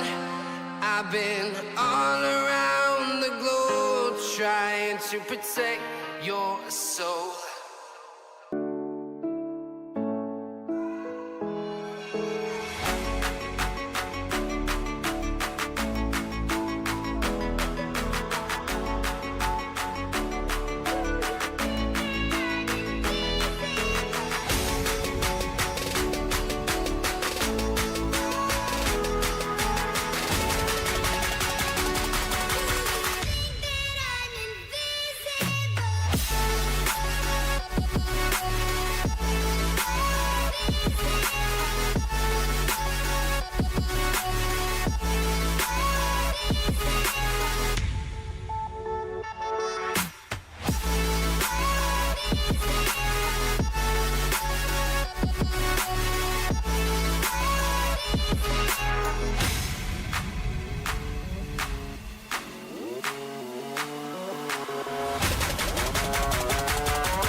Yeah.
There's a distance between us.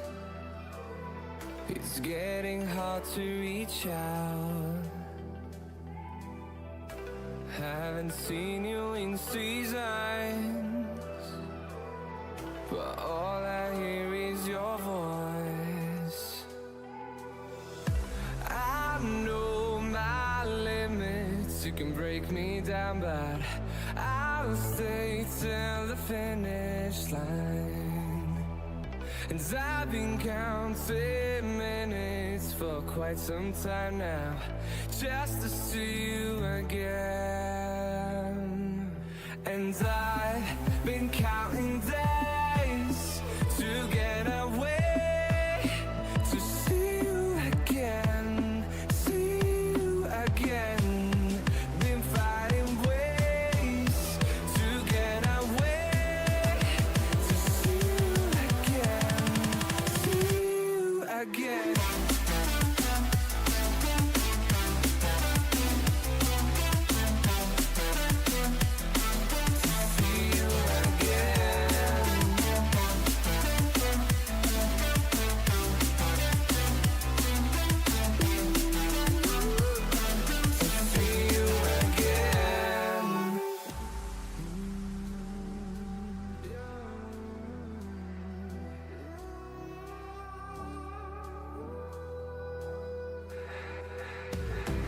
We got millions of reasons to let it all go. Hope we're not too broken. I know I'm not always strong. And I've been counting days to get away, to see you again, see you again. Been fighting ways to get away, to see you again, see you again.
Welcome back, everybody, and we are now back with the second mini session about to get underway, and it is going to be Zhao to get us started here for frame number 5. It was very much his second part of the first mini session, because he has managed to get that gap from having a 2-frame deficit and all the way now He has managed to put it back to square one. So 2 frames for each one of the players. And it is now going to be all about John Higgins to try and get himself very much back on the score sheet there. And he had a couple of quiet frames there, realistically. And all of that has actually started with a red, which looks very similar to the one that he's about to take now into the right corner. Let's see if that's going to have a different outcome to the one that he had previously. And, ooh, he misses the red, although he's going to get that cue ball to be heading all the way beyond the bulk line. So he manages to put an element of safety behind this shot. And ultimately, not going to be leaving anything easy away for Zhao Xington here. And Zhao himself is going to have to try and, well, wait for a little while there. I mean, at least one more shot that he couldn't see any one of those loose reds that he could have taken with the attacking shot. And in the end, just deciding to spread the reds on the main bunch away from each other. Now, 40 minutes of the physical time there that John Higgins hasn't potted any one of those reds or colours. And now he's got a chance to try and maybe put that timer down to 0. He's got a red lined up into the left corner. He's missed a couple of them previously. He's not going to miss this one though. It's a brilliant shot there that he's taken really nicely. Now just drifted slightly too far away from the blue. And he may have to be, well, taking either brown or green into the green pocket. Tournament long pot success, 65% for Higgins, 57% for Zhao Xington. But I do have a feeling that Zhao was taking a lot more of those long pots in comparison to Higgins. Always the player that seems to play the percentage shot when he can. Although, as I say, that pretty much wasn't the case at the start of the third frame, which was the reason why Zhao Xington got himself on the break of 49 points before he managed to score his highest break in the entire match so far of 62 points, getting himself within 1 frame away. And then, of course, in the 4th frame, we've seen more or less the same there. Breaks of 25 and then 61 as well to finish the job against John Higgins. Now, John himself is going to be looking at one of those reds next to the black to try and make sure he eliminates that one out of the way. And good bounce on the cue ball. Judges the pace pretty well. Once again, just about rolls that cue ball to be over at the top side of the blue. And Zhao Xington, I mean, you can understand why he's not going to be happy with this one, because once again, it looks like for pretty much 90%, if not more than that, of his matches, he seems to be the one on the receiving end of things. He was on the losing end very much the entire match against Elias Lesser, before coming back very much right at the death to be leading 6-5. In the end, had a different story against Sean Murphy, because ever since the interval, he was able to take that match under control and win 6-3. And in the end, same story pretty much repeated itself against Mark Cullen, not leading until very much the frame number 11 win that got him into this final, and now still yet to lead in the final here. John Higgins had that 2-0 lead, managed to bring that back to all square. And now it is Higgins once again trying to set the pace to this match. Got himself lined up on the pink, managed to clear the black as well from any of those reds to be obstructing the view. And yeah, just needs a bit of power to be struck through the cue ball. Get himself probably lined up on the left corner, although he seems to be a bit hesitant on the way that he's played that cue ball, super close to the pink spot.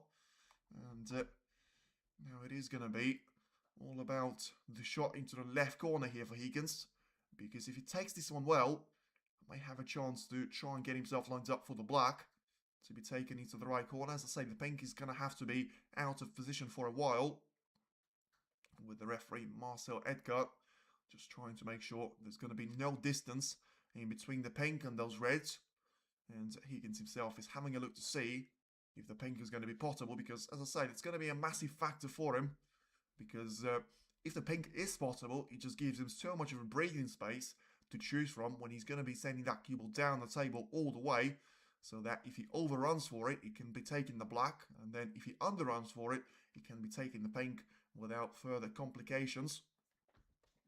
But now he's about to play for the black, which was always going to be the most straightforward of the two colours. And this time around, he's going to have a bit of a choice to be made there ahead of himself. He can try and drop this cue ball to be alongside another red onto the black ball cushion. And then another alternative being trying to send their white all the way across the entire pack of reds and try and get himself lined up for the right corner of a shot to be played. And he's managed to find the red in between all of them. And once again, would have liked to be straight on it, although I feel like from this angle probably will have the ability to try and play for the blue without further changes to the position. And yeah, just massive bounce off the left side. Make sure you're going to be over the top part of the blue. And, oh, I mean, he decided to play for the topspin shot, and that certainly worked out. Although I felt like it was going to be a risky option. Managed to get the red and didn't sacrifice a millimeter position on the black as well, which is going to be extra special for him. Because, you know, if you're going to have the cue ball very much close to the majority of those reds, then you don't have to make so much ground on those reds, and that gives you a better option of trying to judge the next positional shot. Although, I mean, that wasn't really part of the plan, trying to get around that red. In the end, a minor touch, and it looks like that got John Higgins out of position. So 35 points that he scores, and is that going to be enough, though, for him to be taking this red into the right part of the table? A bit of backspin potentially applied to the cue ball, and just try and send it all the way across into the other reds. But of course, now compromising quite massively on the position for the colours. Look at that for a shot. Brilliant pot. Now, how's his position going to be? It's going to be even better. And that is a shot of the final so far from John Higgins' point of view. A brilliant response to a couple of previous frames there by Zhao. And now it is very much advantage to John Higgins, as he's looking to get himself into a gap of 3 frames to 2. And once again, re-establish himself as the one winning in this match. 38 points advantage, and about to take the red into the left corner as well. I mean, the previous shot was such a brilliant one from Higgins, because he's gone from, I mean, massive trouble and have got no reds to play after this shot of the colour, to then I've got the perfect position on the brown, and yet I managed to spread all the reds across the table with loads of distance in between every and each one of them. So then, once again for the black, I mean, he's got a choice of trying to take the black or the pink, but I mean, he probably would like to see the pink stay there for a bit, just because of, you know, the pink spot. He's still going to be a bit of a problem for the cue ball to sometimes maneuver and try and force his way onto the next colour or red. For now, about to take the red into the right corner as well. And it looks like it is very much going to be John Higgins to be taking this frame away there from Zhao. So 47 points on advantage for him. About to make it 53 with a pink as well. And then he's going to have a choice of 4 reds that are available to him. A couple of them to be on the black cushion, but I feel like the top of the 2 of them is still going to be possible into the right corner. But at that point, it ain't really going to matter, because Higgins should be away comfortably into taking this frame away from Zhao and making sure that he's still going to be very much his mini session to try and dominate. Now, just having a see, though, the way that he's going to have to try and approach this shot on the red. You know, having to basically place his cue alongside the pink, which may make it slightly awkward. Although, of course, he'll try to settle for that, as long as he doesn't have to be bridging over the pink, because that would make the positional play and the pot success itself a lot more difficult than it could have been. So for now, takes the red nicely, puts a little bit of distance in between the cue and the black, but still makes this one an ordinary one off the spot. And the lack of the angle just probably persuading him to try and leave the cue ball on the straight line for this red, about to be taken into the right corner. And with loads of backspin on the cue ball, should still be leading this one all the way to the left side. Just make sure that the cushion will absorb some of this power, and then the cue ball is going to run perfectly close to the black, just about far enough for Higgins to be in charge of this shot. And now, a really good response to the couple of breaks there from Zhao. A break of 69 points now and counting, gets John Higgins over the line, which only sees 67 points at the table here remaining right now. So Zhao will have to settle for another time there, especially if this red is going to disappear. That will leave any hunt for snookers pretty much irrelevant at this stage. Now 70 points is going to be the advantage for Higgins, as he's taken the pink into the right corner as well. Now to get himself lined up for the red to be taken into the right middle. So it feels like something that this final has been missing so far, especially from Zhao Zingtong's point of view. It was a century break, but now an upgrade on that 47 points of a break. so far been the highest for John Higgins. He certainly managed to upgrade that one, pretty much doubling the value of the highest break made in the match. Now getting onto the break of 77 points, and now trying to make it the first century of this brilliant setup for the final. That seems to get only better. As I say, as long as John Higgins is going to be edging his way out front, it is going to be pressure on Zhao. Ooh, a bit unlucky, but also a bit of a weird short selection. Just trying to force that raid into the middle, and in the end, that one's going to stay out. So 83 points is going to be scored there by John Higgins. All of them to come from a single visit to the table. So very much a quick frame there. And once again, it is John Higgins that finds himself ahead of Zhao, and he's all to play for the remaining 3 frames. But once again, it is advantage Higgins. And Zhao needs to try and do it all again. Although, I mean, once again, I'm not sure you would panic as a fan of Zhao, but just so you don't, look at the final that he had against Jaganda in the World Grand Prix, and that's exactly what I'm looking at right now. But as far as I'm aware, he was dominated throughout the majority of that first session. So let's have a look. So he's managed to take that match away from Jaganda. I feel like the most of that damage was done in the second session. So you can see he's taken the first frame, then he had a 2-1 of an advantage. And to be fair, I mean, well, I certainly thought that he was dominating that one, but the only time the Jaganda was actually ahead was 3-2. So to be fair, got that one wrong. But once again, the 3 finals that we've seen featuring those 2 players have ended with a scoreline of 10 frames to 6. Zhao managed to defeat Jaganda 10 frames to 6. Weezer defeated John Higgins 10 frames to 6, and then Karen Wilson managed to make it 3 out of 3, 10 frames to 6 in the Masters. So I feel like we know the scoreline, and the question still has to be on who's going to be the winner, and holding the 10 next to their name. Still feel like it is anyone's game for the taking, especially with, you know, the odds favouring Zhao before the match starts. Now you've got a minor frame advantage over to John Higgins, so he's going to have to try and do something about, you know, the style of Zhao.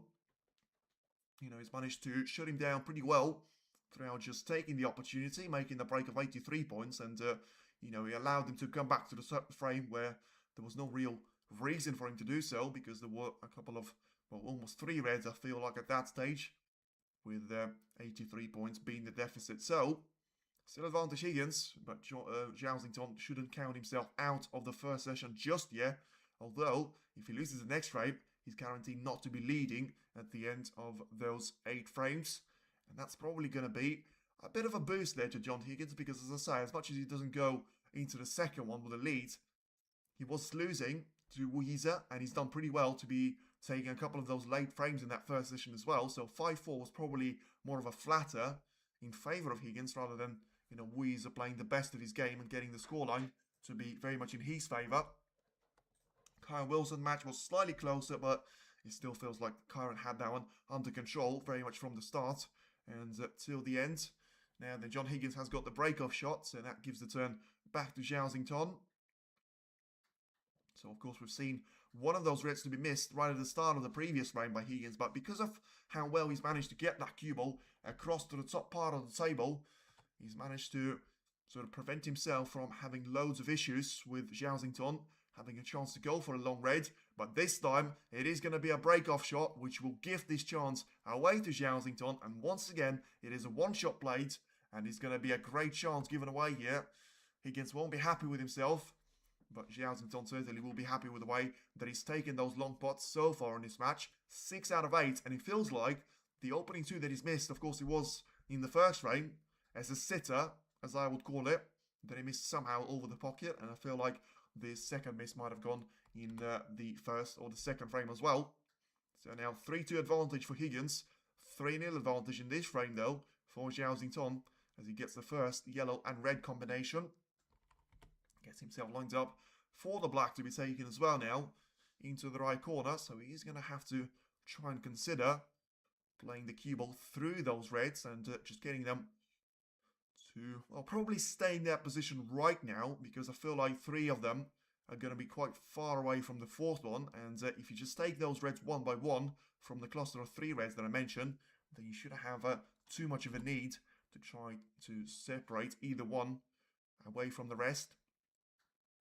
And then if you just add them all together, he's going to be 5 reds available on the 11 points that he's got right now. That's a break of 50 points potentially, which is going to be a very healthy lead. All done after that brilliant long shot that we've seen from him, which wasn't easy. You know, diagonal, once again, didn't see enough of that red to be hitting that one super thin on the edge for a safety potentially. And clearly saw enough just about to be rolling that red perfectly into the pocket. And now just going to be enjoying the next visit to the table there. 19 points already manages to score here, Zhao. And as I say, just working his way through the cluster of 3 of those reds, but there wasn't really a huge issue about them. Just taking the 2 from the left and the right part, just leaving the middle one to be potable into the left or right corner. About to take the black into the right part of the table, and then I feel like the red that I just mentioned, the center of, well, the last of that 3-ball cluster is going to be taken as well. So that's the way you deal with those sort of issues. You use them to your advantage, and you maximize the points tally that you're able to score from them as well. Once again, remember that despite Zhao being the frame down, he still finds himself having more total points scored than John Higgins, although he just played a horror shot over there, and I'm not sure what's that all about. The break of 35 points, exactly the same stage where it happened to John Higgins in the previous frame, because remember, I said that he run himself into a really difficult position, but still somehow managed to take that super difficult red into the right corner and got the perfect split of the pack to get himself onto the finish line, despite only being 35 or 36 points clear. Zhao won't be able to find any one of those reds, so just needs to try and push one of them onto the left side cushion and give the turn back to John Higgins. But once again, it's a very quick match so far. 5 frames, and in not even 2 hours since the match has started, if you take into account the intermission and all the breaks in between those frames. Is it going to be a double attempt? Because John Higgins is looking at the red, which was put onto the side cushion previously by Zhao, and in the end he was just trying to get it into the pack of reds to ensure that he wasn't sticking around to the side cushion for too much time. And yeah, well, didn't really leave anything out away to Zhao in terms of the long shot, and it feels like the Cyclone will just try and take one of those loose reds away into the pack. And going to be all about the next chance there, you would feel, because if Higgins gets this chance, he still is going to be the real favourite for him to be closing out the frame here, because of the way that, yes, it's not going to be super easy. You know, there's going to have to be some work to be done on those 9 reds, apart from the one, of course, that he takes. But the work there shouldn't be too difficult for him to try and manage, as long as he gets that long shot in and, you know, getting the perfect position on the black or the pink certainly will help as well. So they're trying to take one of those reds towards the right corner. In the end, missed it by a bit of a distance, but once again, super controlled on the cue ball. Wasn't even playing for the colour, and just trying to rest that cue ball to being behind the green and quite close to the ball cushion as well.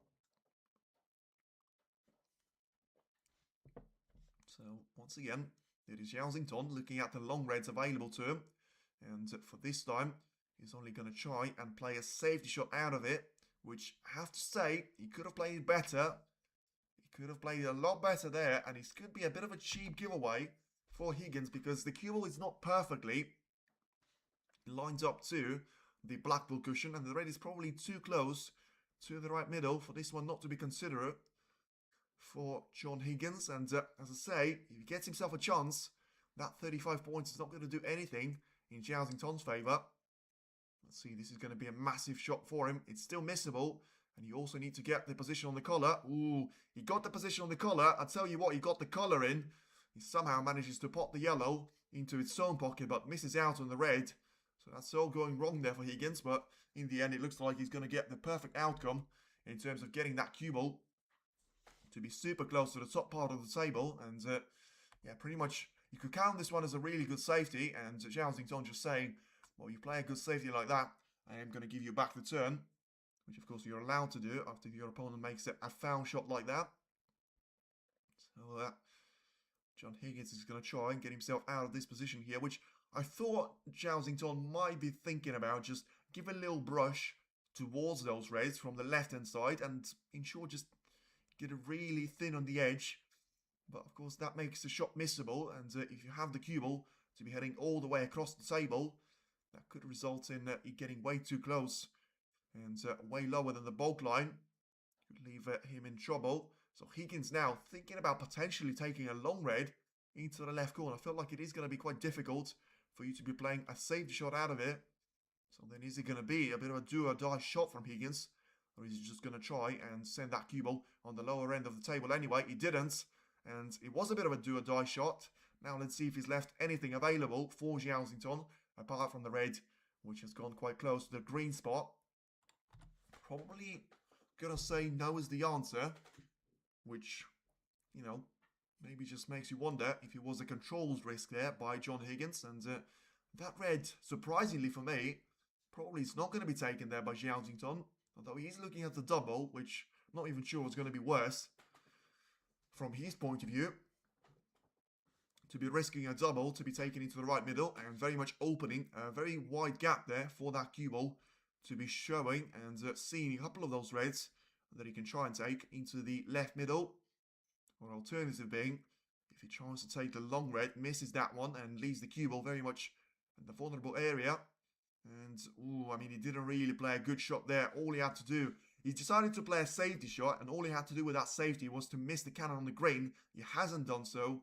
That slowed the cue ball down badly, and he's left another long red available here for John, which far from ideal, but he doesn't really have a lot of reason for it not to be taking this shot.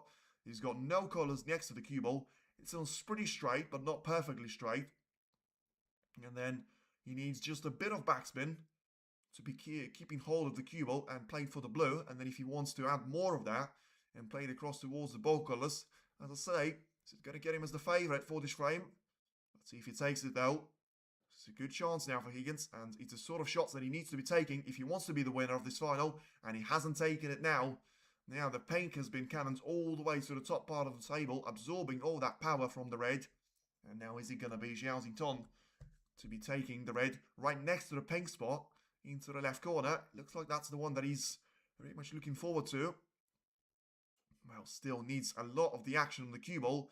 And he got the red in. Is he going to have the position on the blue? I'm not sure about that. And, well, he's probably just about as badly lined up on the blue as was possible. Perfectly straight on it and looking towards the brown spot there.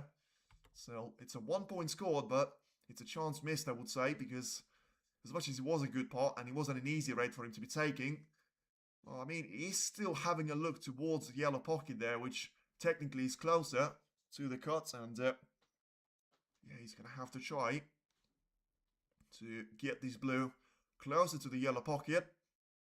I mean, if the cue ball is going to have to go all the way towards the top end of the table, then it is going to be a bit of an issue. Zhao is going to have to make a decision here because he's managed to spread those reds perfectly away from each other. And this could be the exact story of one of the previous frames where, you know, he had a minor points advantage of 36 points. That didn't really help him, and John Higgins managed to take that one away and just destroy him for the remainder of that frame. The right decision there, I feel like it was made, but not the perfect execution from Zhao point of view. He got himself into a 40 points of advantage and, you know, could have got that cue ball closer to the green.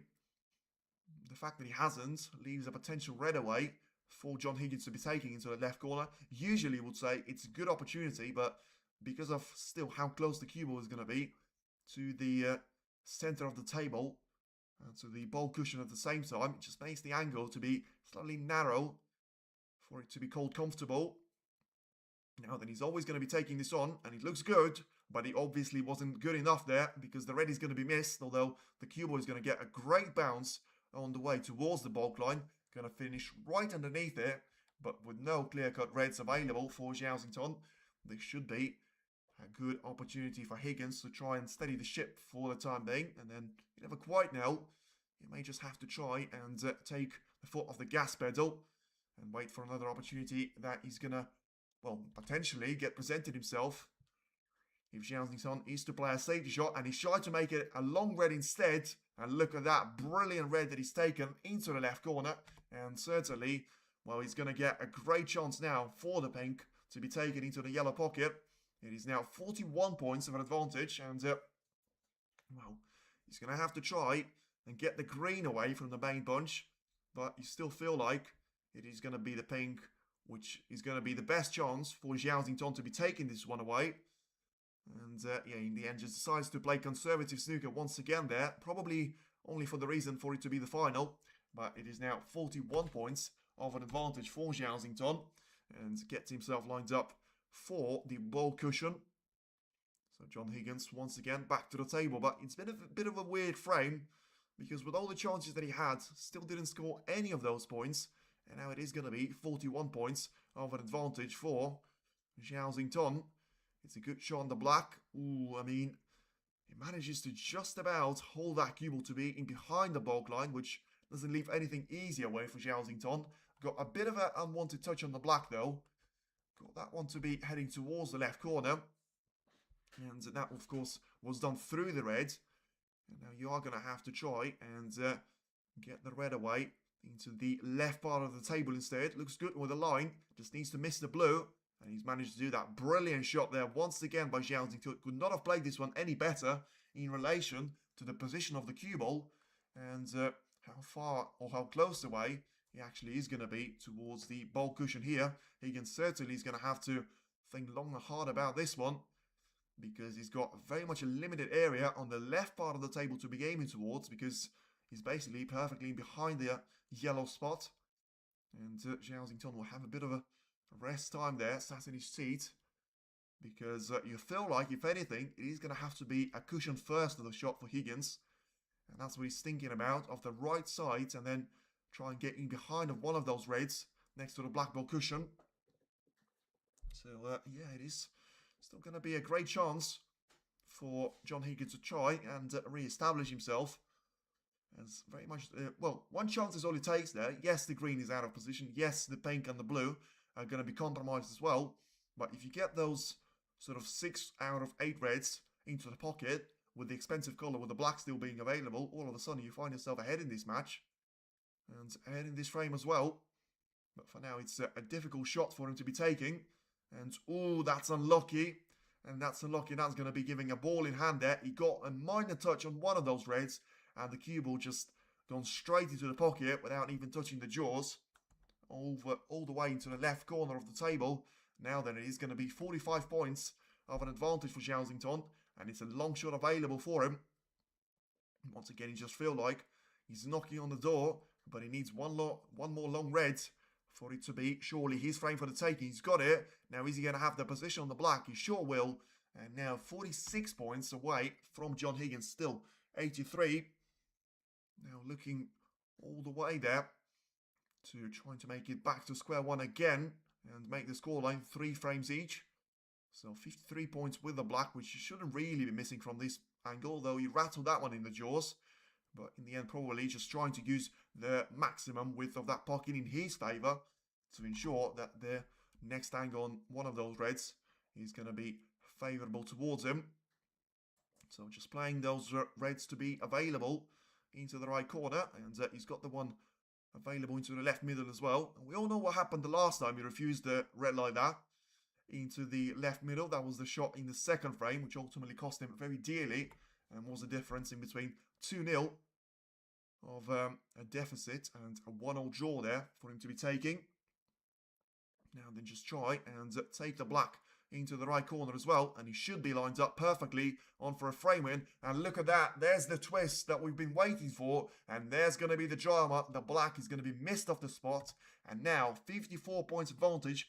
Doesn't look like so much of a gap now. 75 at the table. Only one of those reds to be horribly compromised, and all the rest of them are going to be available for John Higgins to be taking here. And the situation changed somehow, because right now he probably will need the pink and the black transition, which at this stage of the match seems like it is going to be a very difficult shot for him to execute, with the pink being onto the ball cushion and the black being resting on its own cushion right here. But of course, a long time until then. For now, it is a red that John Higgins needs to be taking into the right middle for him to be in with a real challenge to try and steal this frame away. And look at that. That was a very weird miss because, I mean, he had the red over the pocket into the left corner. He tried to make sure he took the more difficult red first, and that clearly hasn't worked out at all. Well, Zhao Xington is going to be let off the hook here, surely, because he only needs 2 more reds to be taken. And at the time that he does that, he will be already more than 59 points clear.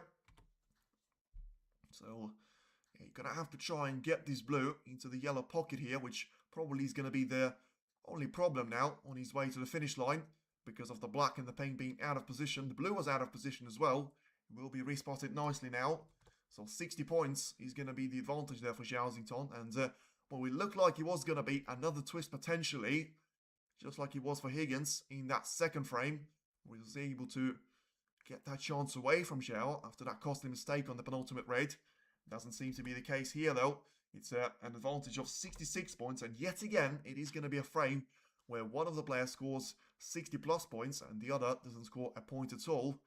So, have been quite a few of those frames where it's been one-way traffic, and now it's about to be back to 3 frames each there.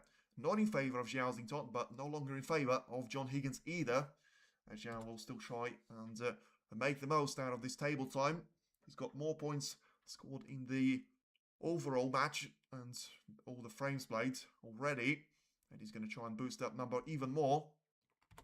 Taking the red along the black ball cushion nicely. Rolls the black into the right corner pocket as well. And should still have a potential textbook stuff there to show that John Higgins could have been the player doing all of that. Although, I mean, just as I say that, played a horrible shot on the red. And once again, that left middle doesn't seem to be his biggest friend so far today. But all the other pockets, not so much of a problem. It is Zhao Xington that gets himself a break of 28 points and 82 points advantage. That will get him set up nicely to ensure it is 3 frames each. John Higgins 3, Zhao Xington 3 now. And it's still nothing to separate the players. You know, that 2-0 advantage for Higgins probably was the only time where he could have felt slightly comfortable and saying that maybe it is going to be a bit of a different final from the ones that we've had against Wilson and against Wiese as well at the International Championship. Not so much now, though, because, you know, Zhao Xington is back. Once again, he's back for another frame at least, and we are going to have to wait and see for how the remaining 2 frames will have to go here as well. So 3 frames for each of the 2 players. And once again, I mean, the thing about Higgins that you can try and hold on to for now is that he hasn't been losing on any one of those 6 frames so far. And, you know, we've seen a couple of draws, but majority of the time that he was able to just step up his game, where Zhao Xington leveled up at 2 frames each since the intermission. Had the chance there, Zhao Xington. Didn't really manage to take it with a long shot. And in the end, he was certainly punished for that particular frame. And still looking forward to seeing, you know, a bit of drama from Zhao Xington's point of view, because, you know, when he's got that break sorted for himself, you always expect him to be running away with the breaks of 70, 80, 90 and a century break. We've only seen the break of 62 points once from him. Yes, we've seen another break of 61, but still, especially for that to be a final, you would expect him to be doing slightly better than that. John Higgins hasn't really got a lot to talk about himself when it comes to the break building situation. 47 points was the highest break apart from the break of 43 points that he's managed to make once. So only holds one of those 50 plus breaks. So far the prediction for the match centuries certainly doesn't seem like it's going to plan. But of course you can't really expect that to be delivering all the time, especially for that to be in the final. And it's now about to unleash the last couple of frames there. You know, managed to fly through those. So it's been 2 hours since the match has started, and still we're going to get at least 2 more frames there of the action. And let's see, is it going to be Zhao Xington or is it going to be John Higgins to be taking this one away? Maybe it's not going to be anyone. Maybe it will be a draw.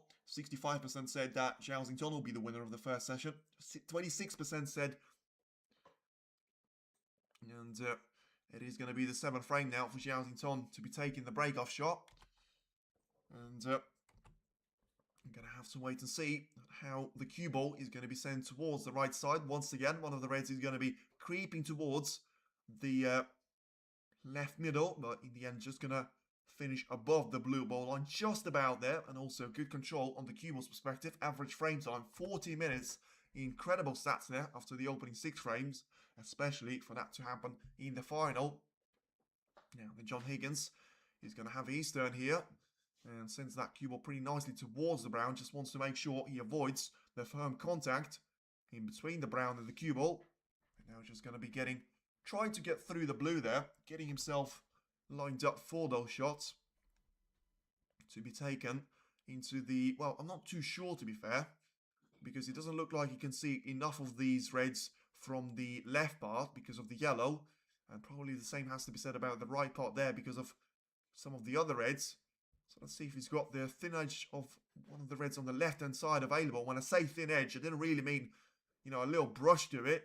Now the cue ball is going to drift and go underneath the bulk line, and that leaves the chance away to John Higgins once again, and that is going to be leaving a chance here for John Higgins to be taking. And well, I mean, just about the red that is going to be closest to the cue ball can be seen to go to the right corner. Whether he will do that or not remains to be seen. For now, another red to be taken away here into the main bunch. Ooh, one of those reds could have been going straight to the pocket. In the end, cannoned his way onto the second red. And look at that for the cue ball position there. Brilliant shot there by Higgins, managing to spread the reds away from each other. And now it is gonna be very much lined up perfectly here for the cue ball. John Higgins is gonna have to wander around back to his seat, and well, Zhao here has got a couple of reds to try and make his way through. I mean, he probably doesn't have a thin cut on the edge that he had on the previous shot, and you know, I feel like the straightforward option from me is gonna have to be try and take one of those reds across towards the bog. Well, I mean, not towards the bog because he won't reach, but just make sure you get the contact on the right edge of them. Send the cube off the right side and make sure you land on the right part of the reds on the black ball cushion here, which, I mean, I'm not sure if he's got the angle to do that, because that will require for him to miss the red closest to the right side cushion. So it's going to have to be very close there for Zhao. And the fact that he hasn't taken that probably suggests that he doesn't really have the angle or the ability to be playing that shot that way. Pretty much a minute now that he's taken on the shot, which you don't often see there with Zhao. Just looking towards the right side cushion as well, to try and wander his way onto these couple of reds, and well, still no decision there made. I mean, it doesn't really have a get out of jail long shot that he can try and attempt. So let's see what it is going to be. And that's exactly what I was talking about. But, ooh, I mean, he found the fine edge there of one of those reds and able to send the cue ball all the way across to the top part of the table really nicely. And, yeah, I was thinking about using the same red. But, of course, with my trajectory of the shot, I thought use a bit more of that and try and use that right side as a bit of a handbrake for the cue ball, and just about make sure it pulls up before touching the red on the right hand side of the left corner as well. So then, safety set 76% there for John Higgins, 80% for Zhao. And Higgins is going to be thinking about trying to send this one all the way across. And, well, a bit of backspin from the cue ball will certainly help if he is to try and attempt a long shot, which he has got the visibility for. Now then, another shot for him to be taking a break here and try and re-establish himself as the winning force. Not on this occasion though. He misses that red by quite a bit of margin. He was going to have the position on the black. And now, let's see what he's left out away for Zhao. I'm sure he's left a lot though, because he's got a red potentially can be taken along the black ball cushion, but I mean, that's far from an ideal position there with how far up the table the cue ball actually is. So you're going to have to make sure that the cue ball bounces away and gets himself lined up for the black. He's taking it, and he's managed to take it into the pocket as well. Brilliant shot there by Zhao. And once again, he is going to be trying to get himself lined up for the first time to be leading in this final, and certainly to be doing that at the business end of the first session is going to be the perfect timing for him. And he's got those reds lined up in pretty much second to none of a position there. 8 points advantage. Once again, another red to try and take into the left corner.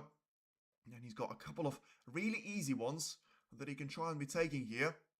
The black into the left and right corner. Just try and make sure you just separate the reds to be going into one part of the table, and then drop the cue ball to be taking the black into the opposite side of the table as well. So then the black to be taken, and one of those reds to be positioned there and out of the way of the cue ball. Plays a nice shot there once again, Zhao. And he should be staying on the black here for the foreseeable future, especially with the red that he managed to cannon away there. Using the entire width of the pocket yet again. And, well, this time around, probably doesn't have enough of the angle to try and force the cue ball to go all the way around those reds. So may have to play a shot in towards the middle instead. And this is what I was talking about. He didn't really have the angle, and I'm not sure he's going to have the position, though he seems to be sure about it. So that's the only thing that matters. And yeah, you can see he's just about able to get through to the red. On for the right corner, chance for a 1-4-7. I'll tell you what, I mean, it's not too far away. I mean, I'm not going to say it's anything more than that, but it certainly is a chance because of how well the Reds is positioned. You know, and there's not too many of them to be in the way of each other. You should be able to get through the first 7 or 8 without touching any more of them for now. And he's about to take the 5th red here. Once again, he's going to be staying on the black here. And to tell you what, Zhao, I mean, he's not 5 frames down. He can try and go for this here. And if somehow he goes on to lose the frame and not make a 1-4-7, then of course he probably will count that as a risk worth taking on before the frame has started. But this is getting interesting here. 5 reds taken, 5 blacks as well. You know, this could be a bit of a something special from Zhao's point of view. And remember, although it is going to be in the final, 41 points. So he's about to make it. 6 reds and 6 blacks as well to take it into the right corner. These were the reds that I was talking about. They're the easy ones because of how close they were to the black. And of course, they weren't really in the way of each other either. So he still has got 4 loose reds after this one that he can try and take. But I have to say, the further it gets to the top part of the table, the more difficult it will be to try and keep that cue ball on the lower end of the table here. He's certainly going to be getting to try and finally improve on that break of 62 points, being his highest break achieved in the final so far. He's about to take the 3rd highest red though. And he seems to be lined up on the red into the right middle here. So he should have the straight line and force that cue ball to go all the way to the left side cushion. He should give himself a chance to try and take the black into the right corner here. So once again, as I say, that was probably the 3rd most difficult raid, which he was going to be in charge of. So just take the black. He's going to have the angle, force the cue ball to go a long way around.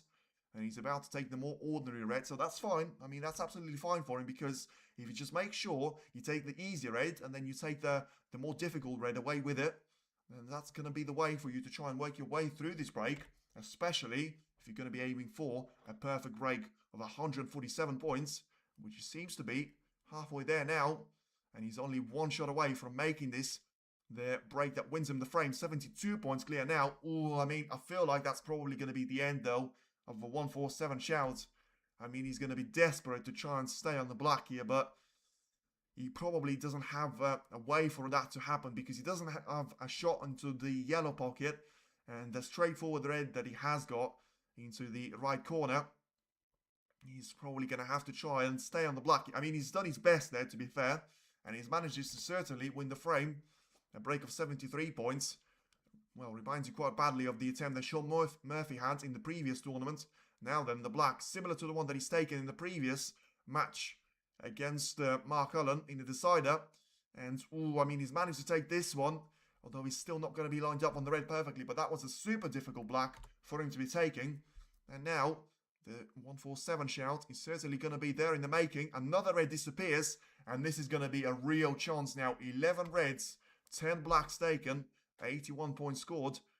Ooh, this is black though. It's quite a nasty position, and you need to make sure that you're going to be holding that cue ball. And he's going to touch the front jaw there, unfortunately. So it was the perfect break until it wasn't. And Zhao, unfortunately, will have to do, well, a break of 81 points there for this frame to be finished. And John Higgins won't have any purpose to be coming back to the table here. It was a good effort, and it was a really good chance for Zhao, but unable to make it on the last couple of shots. He lost position slightly, and of course, for a 1-4-7, when you lose position to a minimal extent, it is very difficult to try and regain control to full extent at that point. Wasn't able to do so, but he's still able to win another frame away from John Higgins, and now gets himself lined up for a 4-3 lead.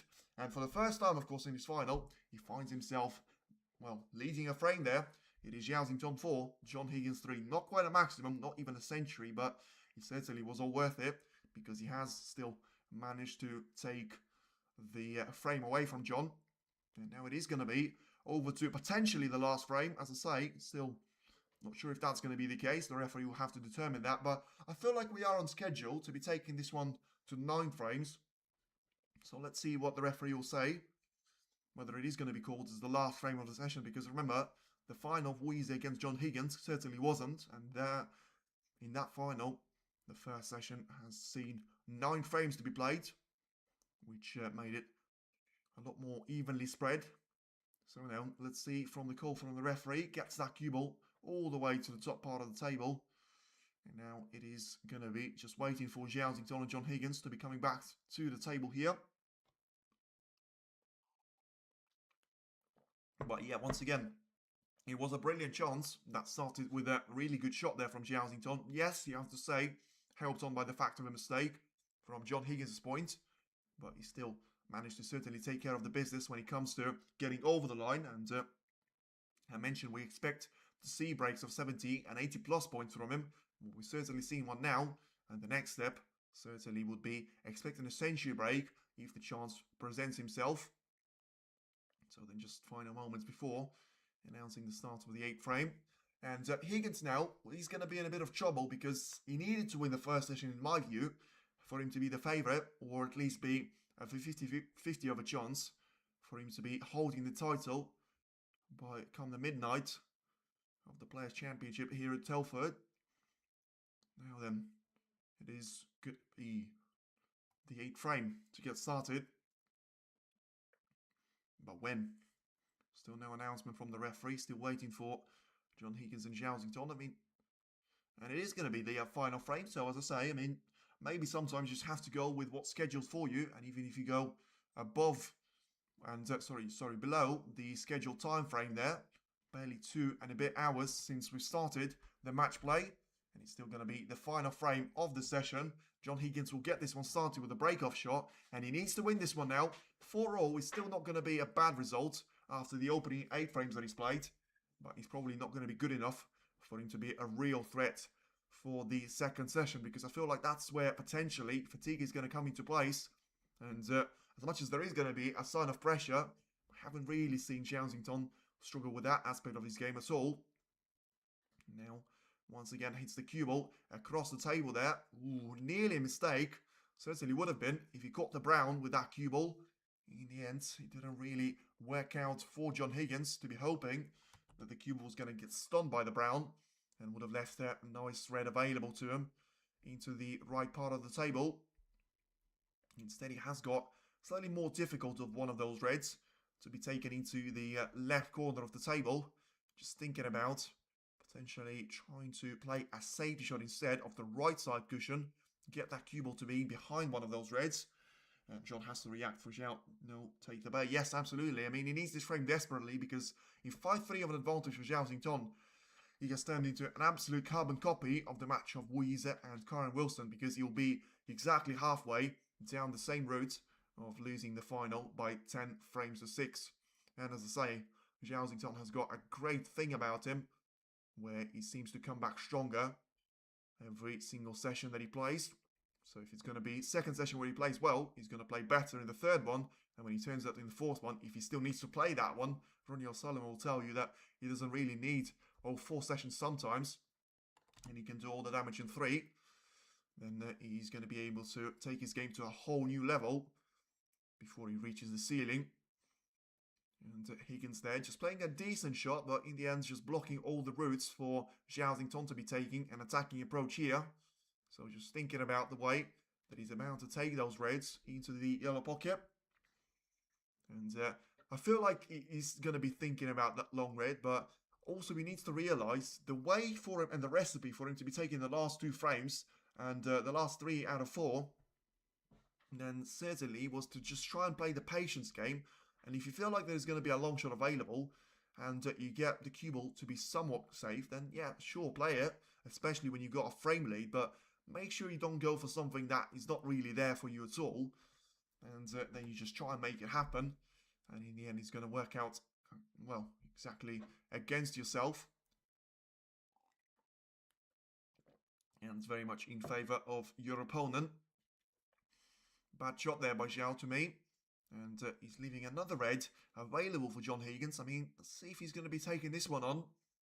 I know for a fact that I wouldn't have to ask this question if it was Zhao Xington to be playing this shot. He seems to go for every single long shot available.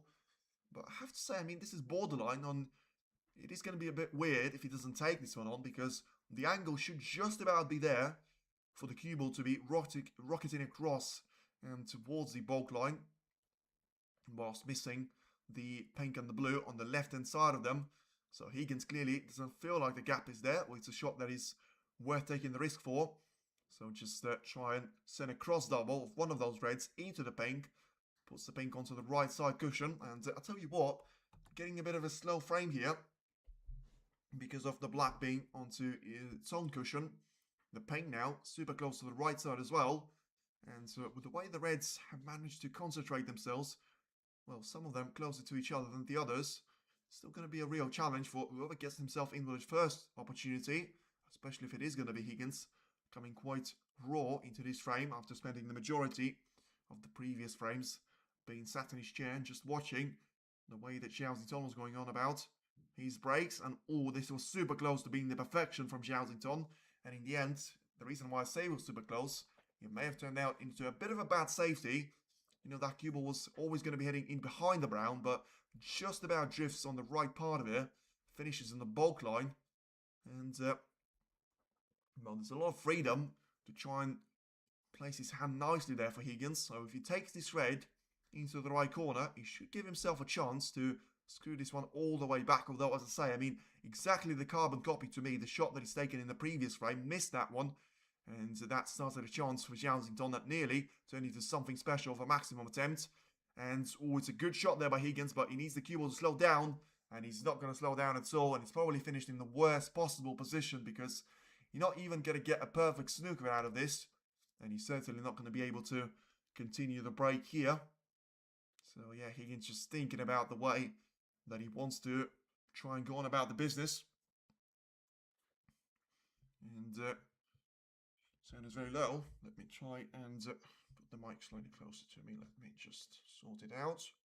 If you say the sound is low, you can always try and up this one up slightly. So it should be on like this. There we go. Should be nice and out. Let me know if that is the case. For now, it is John Higgins that is thinking about just the way that he needs to go on about the business of the cue ball. And if he's going to be putting it in behind the yellow, I mean, there was obviously a touch and ball there called by the referees, which didn't really help the fact. And he's now going to be just sending that cue ball all the way towards the ball cushion. And yeah, unable to get in behind any of those colours, which would have been helping hand there for John Higgins. But in the end, still didn't really manage to do any much of a damage to him. So just a break of 1 point gives the turn back to Zhao Xington. And ultimately, you know, with majority of those reds being straight down the table, very much in a straight line in relation to the cue ball, he's going to be a bit of a difficult shot for Zhao Xington to play. But look at that for a shot. Absolutely brilliant. And I said the previous one was close to getting in behind the brown. Well, this one doesn't need a second invitation. He's going to be perfectly in behind the brown. And I tell you what, John Higgins would have been dreaming about a chance to play a shot like that after getting that wonderful red. And instead, just one shot later, he's the one that's going to find himself in all sorts of trouble. Because the fact of the black and the pink being out of position is probably going to be the best part about this frame. And once again, he's got absolutely no clue on which shot to be taking on here. And we all know what happened the last time he had a snooker like that position to him. Certainly didn't end up too nicely for him. And, well, he's thinking about maybe heading across the left side cushion, which I have to say, I feel like that's the way for him to be going on about the business, because he's got some of those reds to be closer to that left side cushion. And if you hit them from the left side first, then you should have the chance to try and get those reds to be heading towards the right corner, which if you keep that cue ball to be on the left side, may even get you somewhere safe. So I feel like this one is slightly easier to the naked eye because of right side cushion being available. And if you just find a gap in between those four reds, which once again, easier said than done. But I feel like the lowest, the third lowest and the lowest of them all, if you talk about the cluster of four of those reds, it should be taken care of itself there if he manages to find a gap of that cue ball to be sent to the left part of the table. And this is going to be close. This is going to be really close. Ooh, this was about as good as it could have been there. And that's unfortunate from Higgins' point of view because he was super close to hitting both of these reds. Of course, would have liked to avoid the cannon on the first one because that would have lost all the control of the cue ball. He has probably left a positional shot away and a pot success chance for Zhao. In the end, John is not going to argue with the referee too much about the cue ball placement. And he's about to take the second attempt here. So once again, just try and do exactly the same thing. Just a minor adjustment, but I have to say it was super close that I wouldn't really say do any sort of minor adjustment. Just do exactly the same way. And let's see which outcome is it going to be. It's going to be the perfect outcome there from that position. It certainly was the shot to admire from John Higgins. And he manages to get himself out of trouble to an extent. He probably still left the red to the right middle. But now he's going to have a chance to try and take that red towards the right middle here for Zhao. But I mean, once again, the cue ball is nicely placed onto the Blackwell cushion. And the red that I'm talking about can be taken, but there's not really going to be loads of insurance for Zhao if he's going to be able to miss this one, which I still have to say, there's an awful lot of chance of that being the case, although not if you play the shot like that. Brilliant shot there once again from Zhao, and you can't counter that because Higgins has done just about as much as he could have on the previous occasion, and yet Zhao just turns up onto the scene and manages to roll the red towards the right middle in no time at all. Now, once again, the factor that I mentioned previously, the black and the pink being out of position, and ooh, I mean, not only were the black and the pink out of position, the cue ball has nearly gone completely out of position and into the right corner pocket. Very poor control there from Zhao. Manages to keep that one on the table, but it looks like it will still be the end of a break here for him, unless he somehow finds a gap to try and take either one of those reds into the yellow pocket. So just thinking about the way for him to try and go on about the business. So thinking about maybe trying to go for the cut for the red closest to the black there, but it's a very similar one to the black that he missed in the previous frame on his run to the maximum break while scoring 81 points. So, of course, it's a different situation here. He still doesn't want to lose the frame away, but he is going to be heading that cue ball towards the top part of the table. And even if Higgins gets himself in with a chance, there's not really going to be a guarantee for him that he'll get this one converted into a frame win either. So then it looks like he is going to have to try and go for the shot into the yellow pocket, and he's not going to get anywhere near it. And let's see if he's left the same red away into the green pocket. Maybe the best chance potentially available there for John Higgins. So yeah, as I say, the fact that he's missed it by so much means that the red was never going to stay over the pocket. And now let's see, Zhao. Doesn't look like he's going to be bothered by this one, but once again, it's probably not something for you to keep an eye on because he hardly shows any emotion internally, and let alone doing that externally on his face as well. So yeah, from his point of view, if he is to try and go for the attacking shot, which he should at this stage, the reds, if he doesn't go past the brown, then the red on the left side cushion should be an option for him. But it looks like he is just taking a safety shot there. And the red that was missed by Zhao is just going to be sent to the lower part of the table, although that clearly was the intent. Didn't really reach that part. And Zhao is going to have limited visibility to him, but at least he can see a couple of those reds that he can try and take towards the left part of the table. And from that point onwards, it should very much be back to a 50-50 of a play for all. Take time at 3-hour B. Yeah, I mean, it's exactly the thing about it, because to be fair, it probably makes perfect sense if why we didn't go to the 9 frame of an opportunity before the frame has started. Now, the referee could have called that. He didn't. Clearly was something re-established before the match started. But now this has been probably the longest frame already, and we're not even through to the halfway point of it. Zhao is thinking about maybe going for a long shot, which I wouldn't be surprised if he makes at this stage, but he didn't. And look at that. This is going to get really interesting and really spicy there, because he's left the red over the pocket. John Higgins can't see it, and he probably can try and get through to that red with another short selection. But, I mean, once again, that red is quite far away from the pocket. So you're going to have to wait and see and how this one is going to go. I mean, there's probably going to be a fraction of that pocket that you can catch without touching the red. And that's going to be the only thing that can stop John Higgins from potting this red into the right part of the table. So let's see what he's going to have to try and come up with here. He's got a couple of the other reds on the left part of the table, but once again, they have absolutely no value in him because of the black and the pink being out of position. So this red then, along the right side rail, is going to be super important to try and keep that dream of 4 frames each alive. Now, is it going to be the case? Yeah, he's played this one well. Has he played it well enough to be on the pink, though? Ooh, I'm not sure. It's close, but it's certainly far from an ideal shot. It feels like to me, he may even have a better chance of going for the blue now because of how straight he is on the pink, and that's going to be something for him to consider. Yeah, I mean, from this angle, we certainly have to say the blue is going to be an easier shot for him to be taking. And I know that the cue ball is going to be sent to the top part of the table from blue, instead of being sent very much into the zone of the reds from the pink. But surely you have to be playing the percentage shot here, and just make sure you are going to be confident. So try and take the blue. Make sure that the cue ball doesn't touch the yellow or any other of the ball colours. Play the shot well. Now needs the cue ball to slow down. And is he going to do so? He might just about do, you know.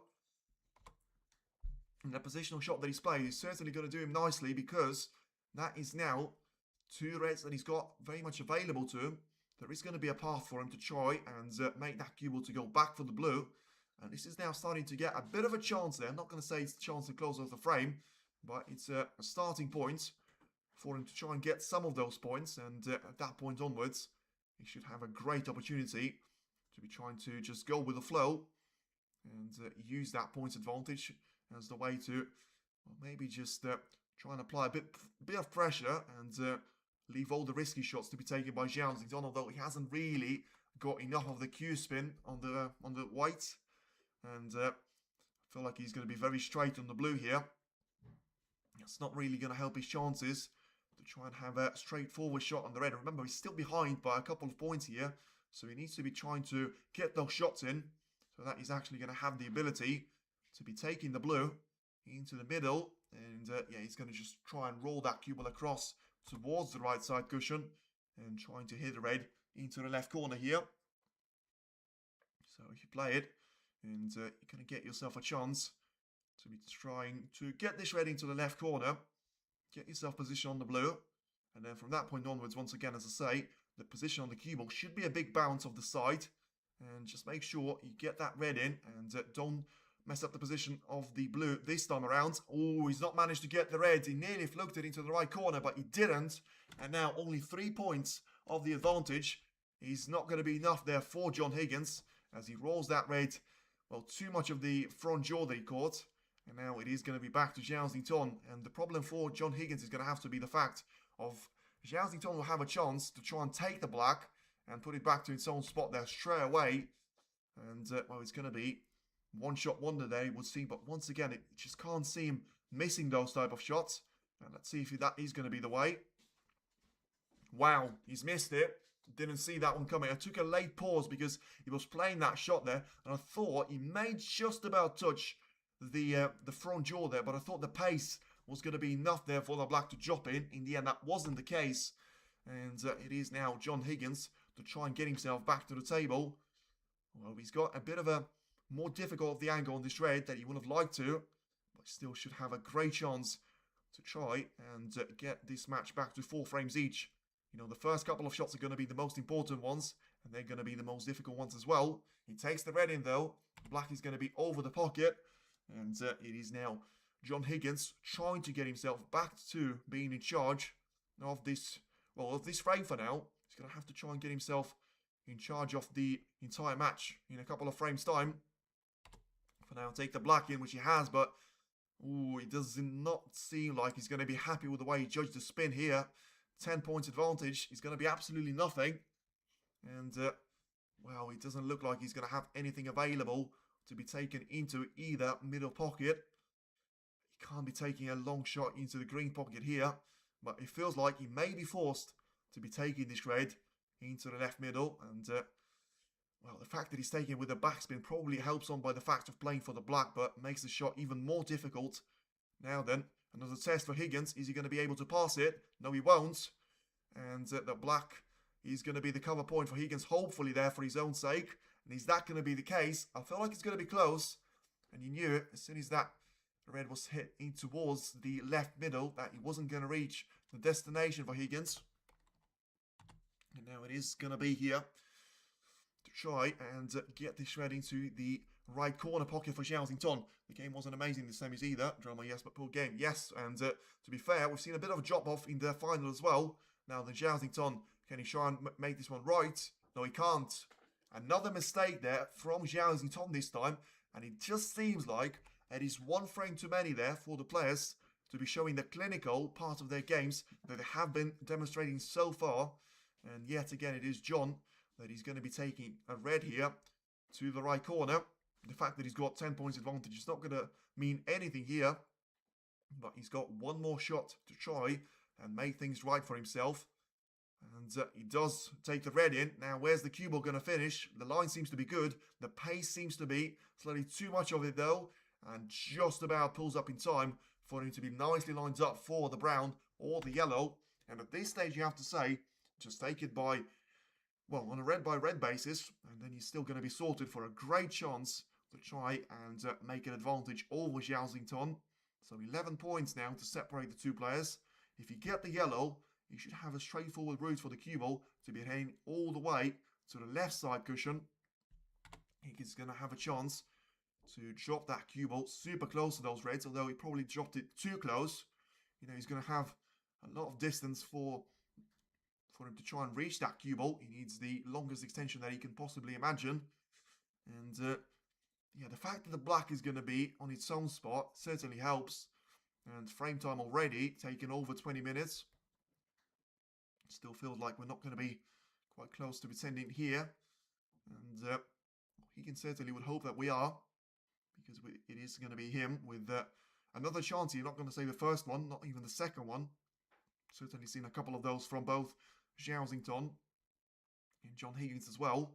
Now we can just about get through to the red, closer to the right corner pocket, which at this stage he certainly will take. Because, you know, of course, he had that super difficult transition to try and make from the yellow. Because of how the reds were separated away by each other. It was quite easy for you to try and mess up that positional play. And even if you are lined up on either one of those reds, sometimes on the one that you're actually going to have the position for, can be compromised by the other reds as well. For now, though, the right corner pocket is going to be filled with those reds. And the left corner is about to feel the impact of the black disappearing into it. John Higgins is about to extend his gap to a considerable number of points. Just about makes his way around to the red, which is a nice shot that he's played. This time he should be able to reach the cue ball without needing the extension. And I feel like this time he may have to take the cue ball all the way for the blue. And just thinking about if he can reach this one without an extension. So he needs a small one on it. He doesn't need the full extension to be added to the cue there. But still, it's an important shot because it's not quite straight. And the angle is still there to be taken care of for him to try and find a gap for the cue ball to travel in between another red and the pink. And always tried to hold it for the black. A bit fortunate, I have to say, a bit fortunate on the way that he managed to catch one of those reds for him to get the perfect position on the black. Now 22 points advantage. He's got 3 more reds available, which shouldn't really be enough unless he takes all 3 of them with the blacks. And then at that point onwards, you should have the final 3 reds waiting for him to try and finally make it an end to this frame. And yeah, certainly a bit of a development to it. But it was always going to be the case with how many reds we managed to get through at the early part of it. And when you only have 10 of those, you managed to get the black on his spot. The blue was always there for the players. The pink, yes, was compromised throughout the majority of this frame, but didn't really need it there, Higgins, in his break so far. Now 30 points is going to be the advantage. If you try and take the black into the left corner here, the cue ball is going to be sent towards the left side cushion once again. And he should have the ability to try and play through it, although he seems to be too straight on it. So probably backspin onto the right side cushion instead. And loads of it there on the cue ball.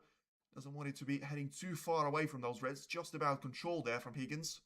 And manages to get himself out of trouble. Once again, I feel like the previous shot was a slight misjudgment there. Because he didn't want to be straight on the black. Because if he was straight on the black, he had to be sending that cue ball away from those reds, which is never ideal. Now 37 points is going to be his lead. So as I say, those two reds need to be taken with at least a black and a blue combination, preferably with two blacks as well. And at that point onwards, it should be 4 frames each, barring snookers. Game wasn't amazing. Yeah, I've done that one. 38 points. Now Higgins is just looking at the scoreboard to ensure that he's counting this one right. And of course, there's a fine margin for it as well, because you can try and take the reds, well, the last of those reds available to him with a black, but then that compromises you slightly on the attempt of trying to actually move the 3 remaining reds out into the open play. So that's going to be something for him to keep in mind of as well. For now, plays that cue ball all the way across and towards the reds, and just about going to be fine for the lineup into the middle. I felt like he was going to be too close, like he was on the pink right at the start of the break, after taking that red along the right side cushion, but he's managed to make this one work super well for him.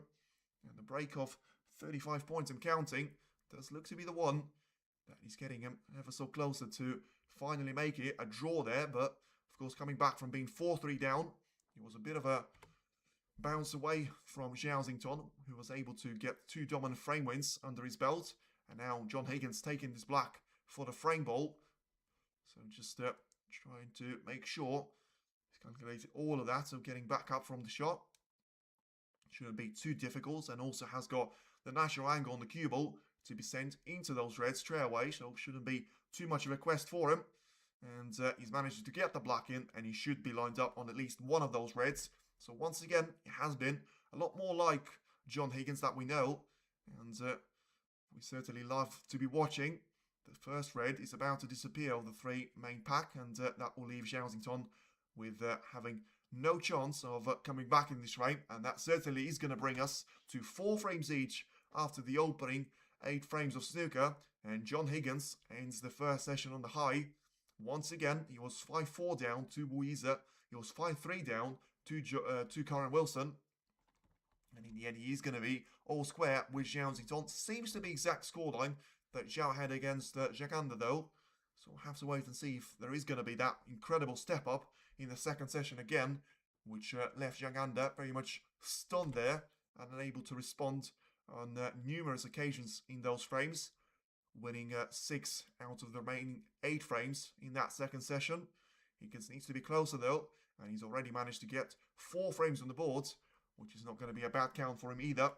Zhao Xingtong though will just have to try and come back in the second session ever so stronger, which he certainly has got the ability to do. But John Higgins is able to recover here, and he's certainly able to put loads of pressure on on Zhao Xingtong to try and respond in the next frame. Although, as I say, it depends on if he's going to actually care about getting himself through to that 9 frames straight away, or is it just going to be business as usual? And Zhao Xingtong is just going to be approaching that frame as he was approaching the previous 8. For now, may still see a great chance of a total clearance there from John. You know, he's got his highest break of 83 points, 81 by Zhao Xingtong previously, and this could still result in a break of 90 points, which, from the position that he started, is going to be a great achievement there from John, and certainly going to be finishing the first session in style. Zhao Xingtong has played his part. You know, he was ahead finally for the first time after the 7th frame.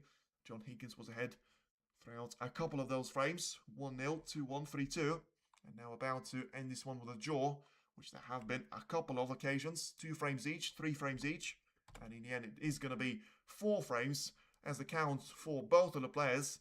As you can see, a little bit of a double, so exhibition Higgins there, As I say, certainly better at doubles than Stephen Hendry, and just trying to get the black to disappear into the left middle as well, and it will. So by the way, the referee was shaking the hand of John Higgins at the same time when the black was disappearing into the pocket. It is going to be the perfect break of 90 points for John, and he leaves himself still with a great chance of coming back stronger into the second session. And what a matchup we've got in our hands. It is going to be all to play for when we come back in just over 3 hours.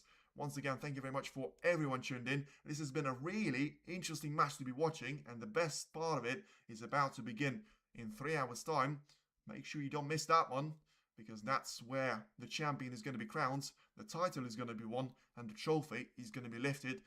Until then, as I say, it's been a pretty much even Stevens there for the two players. We had a couple of mistakes, which have cost players the frame, but you know, the second one probably has to be coming to mind, the bigger of all of them. Zhao could have been heading into the third frame with it being 1 frame each. He wasn't, after quite a sloppy miss on the red into the left corner that he was taking along the side cushion. Didn't really manage to sort of make that one pay off for himself. But in the end, apart from that, a couple of mistakes from Higgins as well in the 6th frame, it would seem, where Zhao was finally able to put his long game to the test and get himself a couple of those frames to be won. And right now, it is going to be back to all square, as I say. So thank you very much, everyone tuning in. Feel free to hit the like on the stream as you walk away from this session 1. And feel free to be back for the session 2 though. Subscribe to the channel. We're still going to have the Welsh Open, the World Open, the Tour Championship, and the Crucible King of Sheffield is going to be returning back there. The World Championship as well. And for now, we've got the session 2 coming up in just over 3 hours' time. Thank you for tuning in, and we'll see you around in 3 hours' time. Stay tuned in.